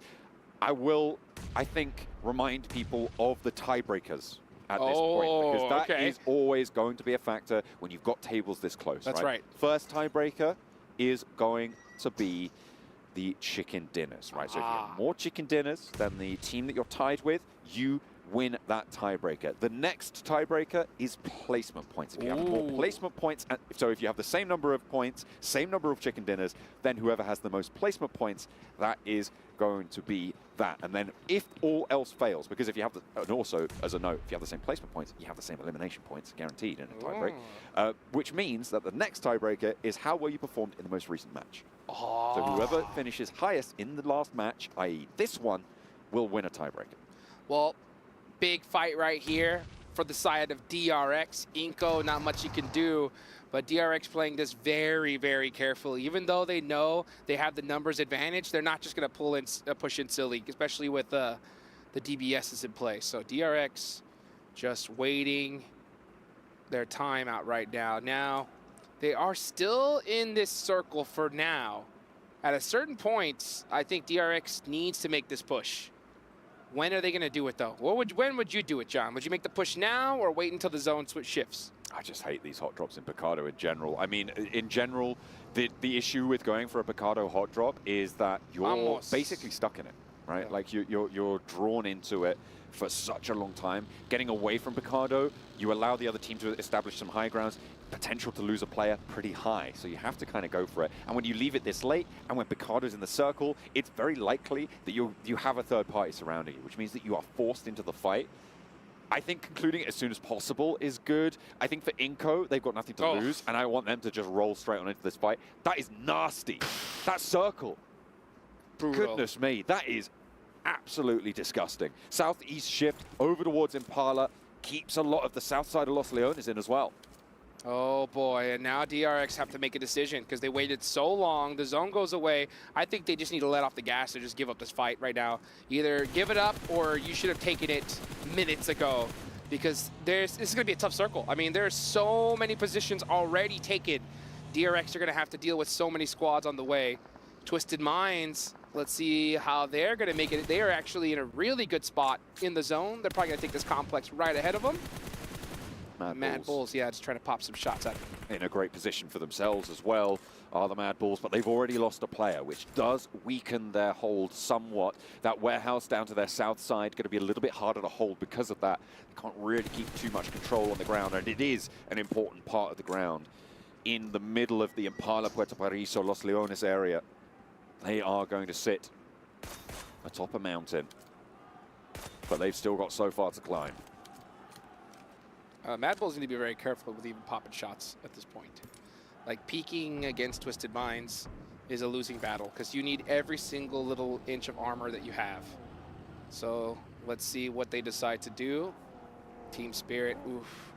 You can see the frustration on the players' faces. Kitsune, a lot of expectations. Unfortunately, we will not see them in the finals, but hopefully we can see them later on this year. Yeah, they currently sit 38 points at the bottom of the tables. The bubble sits at 76, which is 58 points behind. No, less than that. It's 48 points behind. No, I think I'm wrong again. I have to get too many points. There's too many points. Too many points, that's for sure. The bottom line is Team Spirit, yeah, very, very, very unlikely that they will be seeing those finals. Twisted Minds losing a player to a knock, a long-range Mini 14 shot, though. Is it going to be flushable? Are they going to be able to roll over this one and actually pick it up? Because getting a knock, sure. Getting the flush, that is where Team Twisted Minds will feel the pain in their central position. Yeah, I think Twisted Minds should have been safe inside of that building. But I don't see Mad Bulls pushing that either. But, oh, this is the Team Falcons getting beat up top. Going to pop out that vehicle and possibly get into his US. No, actually, he's going to stretch. So he's going to commit, try to make this rotation on into this next zone. And this is still happening in the blue zone. DRX. Oh, I don't know about this play. I do not feel comfortable with this at all. I do not like it. I'm having a bad time watching it. I've always hated this Picado hot drop. It's just so slow and nobody can get away from it. It's disaster, really, for DRX. I mean, to be fair, if you just didn't want DRX to qualify, Inko doing this, if they just didn't want them to qualify for whatever reason, not that they're is really, I mean, you've got to choose somewhere to drop, right? But just dropping on Picado and forcing this hot drop and not dying instantly is one way to go about it. But IWNRX, they've lost a second player now towards the middle of this circle. Rook, they were in the way of Falcons, but Falcons managed to find their way across the north side of that hold, and they have broken that embargo, moving down the east coast now, actually relatively unimpeded. The road between Impala and Puerto Paraiso, fairly open. Let's see what is going to happen here. So many main locations already taken. Pretty much every single one. We're going to start seeing some engagements ring off here, folks. And yep, we can see TJB making some shots onto Harami, bro. They're one of the squads that are in contention here. 74 points, so close. They only need a few eliminations here. As we look at all these teams at the bottom of the tables, just battling it out with each other. I mean, why not? That's bad. Let's leave them to it. And you're right, yeah. I was saying earlier, with Pandem getting those points, it just takes points away from the chasers, right? That's right. That bubble battle bother just does not stop. It doesn't. It doesn't. Every single time you see these teams go out, it just makes that opportunity that much more difficult. One of the players from Brute Force going down is critical, though. They have 70 points. They could easily make it in here. They DRX lose one. Oh, DRX did?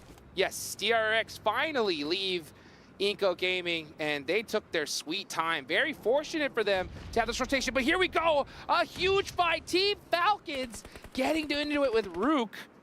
Team Falcons cannot afford to go out here. A knock already sent over to their backlines, but that's getting rezzed fast. They know they need to keep 4 alive. Rook looking to try and change the tune. Nerzed in the building, holding down the stairs. They're not pushing fast. They don't need to just yet. Rook have control of this fight. They have the terrain. No one's super close to this. CAG Osaka could come in third party in just a moment, but for the time being, Falcons just repositioning, re-establishing. Icy on the off angle is where this fight lives or dies for the Falcons. If that point gets flushed, if it gets found, they go down with it. Rook can envelop them. They will not be able to get away from it. Icy has to be forced back on in. That allows them to stay alive as 4. That is more important than keeping that high ground off angle. That's right. That is right. But they are in a really bad position here. They're completely back against Big the nade. wall against a team that has nothing to lose here. They could just stay and just annoy Team Falcons. That's the hard part about this, is because Team Rook, they're not going to focus on play zone. They're just going to focus on this fight.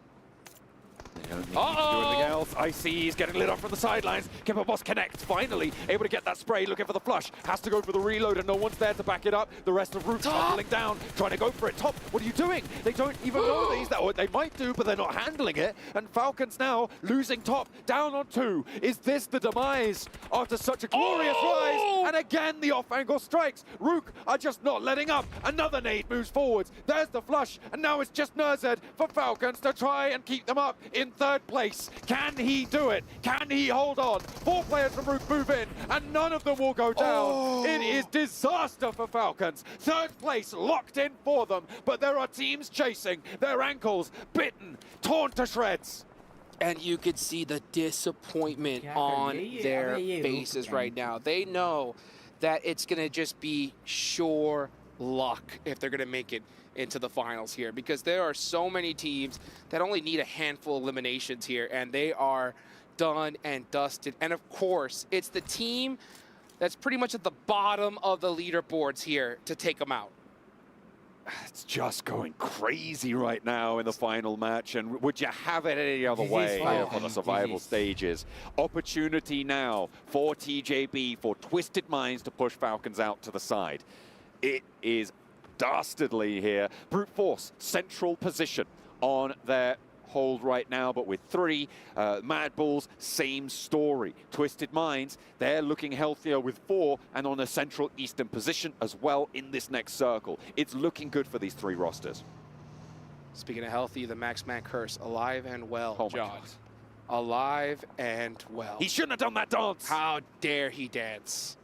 Oh, the crowd is devastated. That is Inco done and dusted. Just like that, their tournament hopes are gone for. Actually, they've been gone for a little while now. That's the but first key guaranteed crushed. Yep, that is the first key gone. That's right. That's right. Team Falcons should have already grabbed their key and ran out the venue at this point, because it is looking way too close for comfort. They need D plus Kia, TJB, Twisted Mind, CAG Osaka, Brute Force, all to go out right now. Moneymakers taking a scrap with CAG Osaka. If these 2 teams can take a chunk or 2 out of each other, that's good news. And if Twisted Minds can sweep through it, even better. But it's more likely that CAG Osaka going to be able to hold this long ground. DRX, by the way, up in second place. This is the team that placed dead, stone, cold last in the group stages, right? They came 24th out of 24 with 23 points on 12 matches. They have had a glow up. And now there's the potential to see 2 South Korean teams in the top 4 if D plus Kia can join them. Oh, let's see what can happen. Let's see what can happen here. Next zone is about to pop. 76 and where is it gonna go? That is the question. You have DRX in a solid position. Brute Force are dead center here, but Brute Force did lose a player. And you have Rook Esports just running around looking to crush some more dreams. Those rotters, they are running around, and as you say, Reefers playing the Freddy Krueger right now. TJB with a little chase being pushed upon them. They did start outside the top 4. As it stands, they are in, but only on a tiebreaker with D+.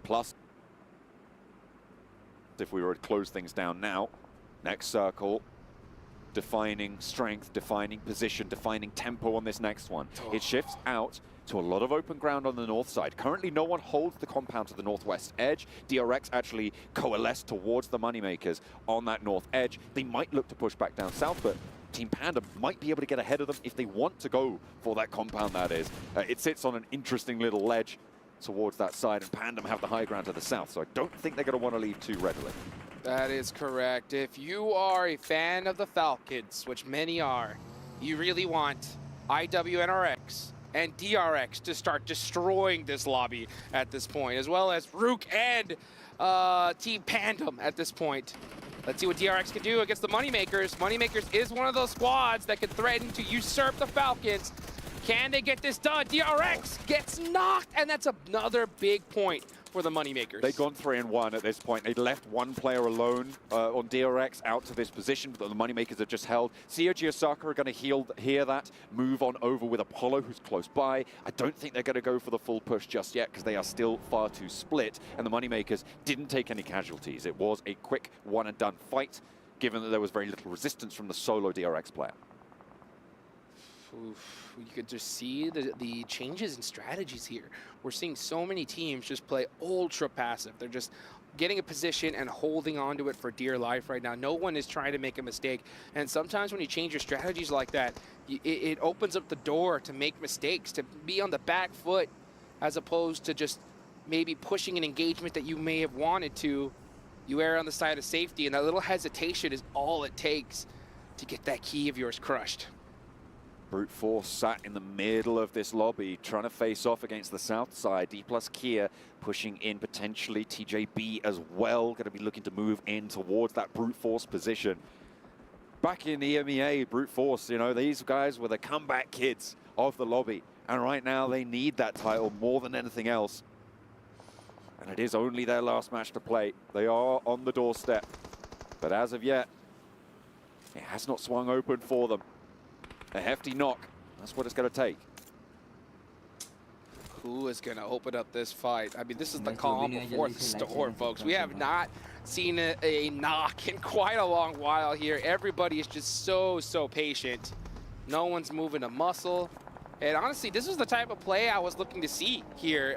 You know, way earlier on in the tournament, it takes the last game of the day to see everybody pull out all the strategies they got. IWNRX having fun with it. They know that they're going to the finals for sure. And oh, they're starting to apply some pressure. Rook needed to be humbled a little bit, reminded that they're 14th on the tables as it stands. This Team Spirit's tournament is over as well. 3 keys into the Crusher, guaranteed. Besiktas Black, Team Spirit in coat. Now our 3 guaranteed eliminations, but Falcons, even though they're out, they're not done just yet. Still getting a little bit spicy. TJB, with the 2 eliminations they've been able to get so far, sit 1 point behind Falcons. And that is going to be real close. D plus Kia as well, only 1 point behind. Twisted Minds only 2 points behind. As soon as these placement points start to kick in, they're going to start to worry. Big but fight. Here comes D plus Kia. TJB versus D plus Kia, a massive fight. Who's going to win this? You can see Chips with the DPS gets one. Goes in for another shot with the M4 and misses it. Osalt running on in, gets taken out, and that's D plus Kia out of there. TJB pass up the Falcons. Falcons now on the bubble. 77 points is the mark for Twisted Minds. See Chiosaka down as well. Another team chasing for that bubble. Brute Force now and Moneymakers and Mad Bulls. These are the three outside chances. Twisted Minds on the inside track, and the fight continues to rage as Range moves on in. GK First is still down. Twisted Minds want to try and put pressure onto TJB. They are fighting them for this spot, and over the top they go. TJB removed the Thorn from the close side, but they have to push closer to the circle. Yes, 12Ks are starting to ring out, and now we're starting to see Twisted Minds on the move. Oh, but a big mistake from Rattleboy right there. I believe he hopped out of the vehicle just a little too early. The nerves are starting to ring out, and it's those tiny mistakes like that that could be devastating to your squad. Twisted Minds, the patience right now. You can tell they wanted a third party that, but this is what I was talking about. They're changing their strategies here because they're erring on the side of safety. Hopefully, that is not a mistake. Pressure building. DRX looking for the res on the western side. They are as well not safe. It's important to mention here. Right. It would be a little bit more unexpected for them to drop out, but it's still possible. If Twisted Minds, if Brute Force can jump up, then there is a chance. TJB still gaining momentum. TJB likely going to push DRX down to that third spot if they keep this pace up. TJB clutching it up right when they needed to. Starting to bring some nades out, trying to put some pressure onto Twisted Minds. Twisted Minds are in the next zone. This is stage 6, folks. Papa Blue is going to punish you here. So we are going to have to see TJB push out with some vehicles and out into the open. They may even have to make a push here onto Brute Force. D plus Kia. 1 point needed, but they could not make it. Out in 5th place. Let's look at the replay. They tried to move through TJB. Wow. And they fell 1 point short of the mark, but that's not where the mark might finish. 4th place is still 77, but Twisted Minds, they need 2 to jump up to join that tiebreaker with the Falcons. Brute Force know what they need to do. They need double digits here if they want to make it into the finals. As we can just look at TJB just biding their time, just trying to push up ever so slowly. And that's a member from Team Pandem taking out one of the TJB players. Twisted Minds also got a knock there. If they can confirm a point, they're going to go 1 step closer, able to pick that up. At the moment, Twisted Minds win the tiebreaker against Team Falcon. So if they go even, that's the way it'll fall. TJB going down. Neos as well. Looking for more spray. 3 players are there. Can't get him. TJB getting picked apart. A nade comes in from the long range spot for Twisted Minds, and they pick up that 2nd point. They are now up closer and closer. They're in that 4th place position. Then the Falcons go down. 5th place guaranteed as a maximum for them. And Twisted Minds take it away from them.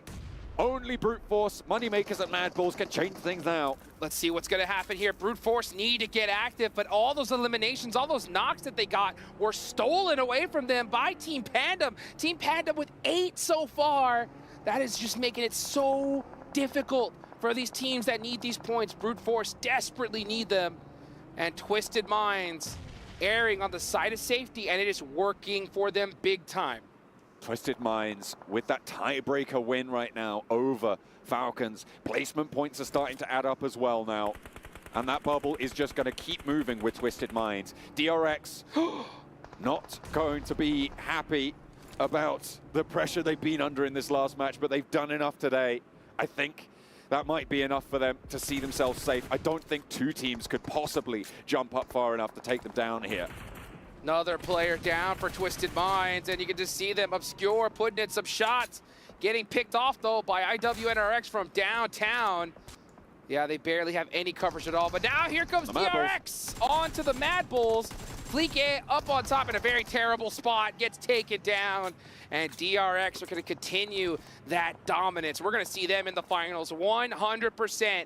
Right now, it's really up to the last player of Brute Force to pull out a miracle run. Moneymakers are still in the mix as well, but they got to get active here. They need some eliminations. I mean, it's what we saw from them last time around, not getting a little bit aggressive with things. Potentially could have had more control. and give themselves a better platform for this match as well, and now they've been given another chance. The Western side, though, will see them outside of the circle. IWNRX are still in, the leaders, indomitable at the top of these tables. A miraculous recovery for both IWNRX and DRX into the survival stage. Twisted Minds getting taken down here. They are on 80 points at the end of this match, which means that's where the bubble is. Brute Force, they need more. They could potentially make it with a couple of eliminations here. The Moneymakers need more than that on top, but if Bishke goes down like that, it's just so hard. And again, it's the many 14s that they're pulling out the arsenal.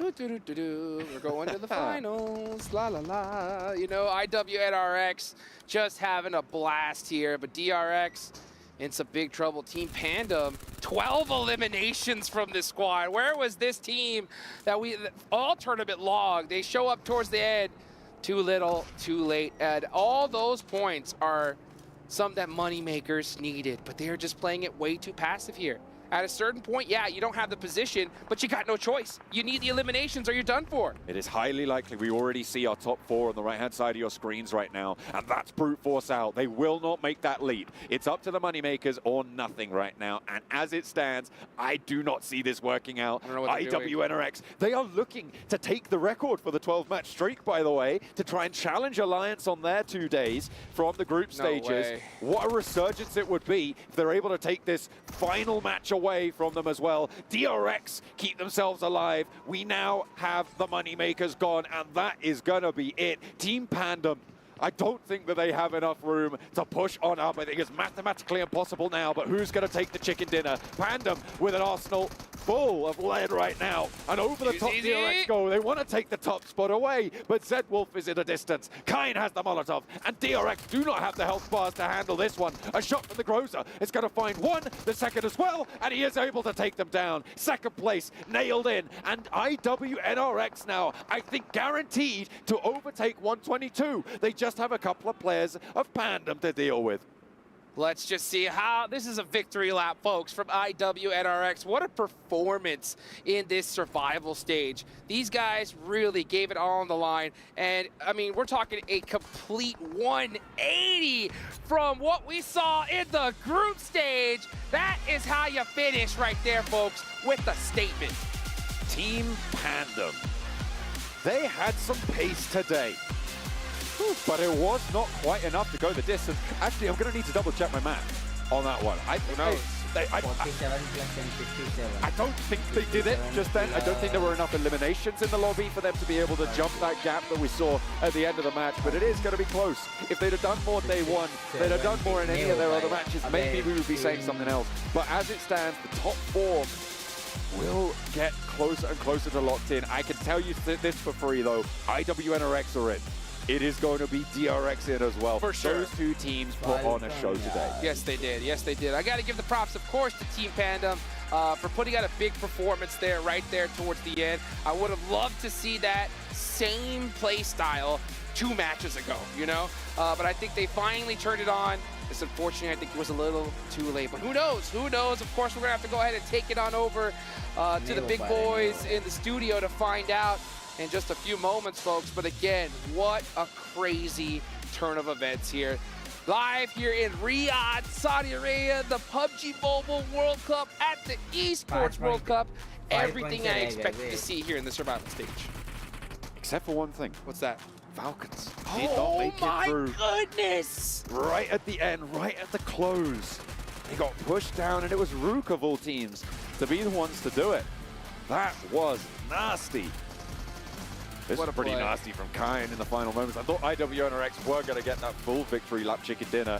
I said they took over Alliance's tally of 122, but I'm not too sure now. I think it might be dead heat, adding up the numbers. I'm pretty sure they were on 116 and got 6 placement points at the end of that. Yeah. So they're going to be 122 dead heat. I'd have to check the tiebreakers. Well, let's see. Well, we're going to find out here in a few moments, folks. That trophy looking mighty fine, and we're getting closer and closer to it. 4 teams are going to be joining the 12 in the finals, and they're going to be trying to get that trophy right there. So, man, and that is the most beautiful trophy I have seen in PUBG Mobile history, hands down. Absolutely. Looking good, looking fresh on that, but 12 of our teams guaranteed not to lift it. They're going to have to sacrifice their keys to it as well. It is going to be pretty nasty to be one of these 12. Well, let me ask you this, John, right? If you could have that trophy, right, where would you put it? Where would I put it? Somewhere on show so I can take it to the next tournament. That's right. I take it straight to the next tournament. That's where it's going. I don't know about you. I'd put a chain right around it and hold that around my neck 24/7. You know what I'm saying? All right, good luck your posture. Hey, you know what? Got to get strong. Got to get ready to carry some teams. You know what I'm saying? That is true. If you can carry a team to victory, you can carry a trophy as well. That's right. right. A couple of chains. That is right. Oh, goodness, folks. What a turn of events right here. Team Falcons, man. The game before last, go nuts, right? They put themselves in such a dominant position there. And then Max danced. Why did he do that? Why did he do that? Max, man, why? Ugh. The crowd devastated there, but you know what? We always have to wait until the official scoreboard. We can see the overall rankings. We got a good glimpse of it. The players are looking back, trying to figure out who made it on in. And you can just see, oh, look at Twisted Minds. Twisted Minds right now. Oh, looking very excited. Everybody breathing a sigh of relief, those 4 teams. You can see the energy expended, and they are going to be happy with it. IWNRX leading the charge, 122 with 2 chicken dinners.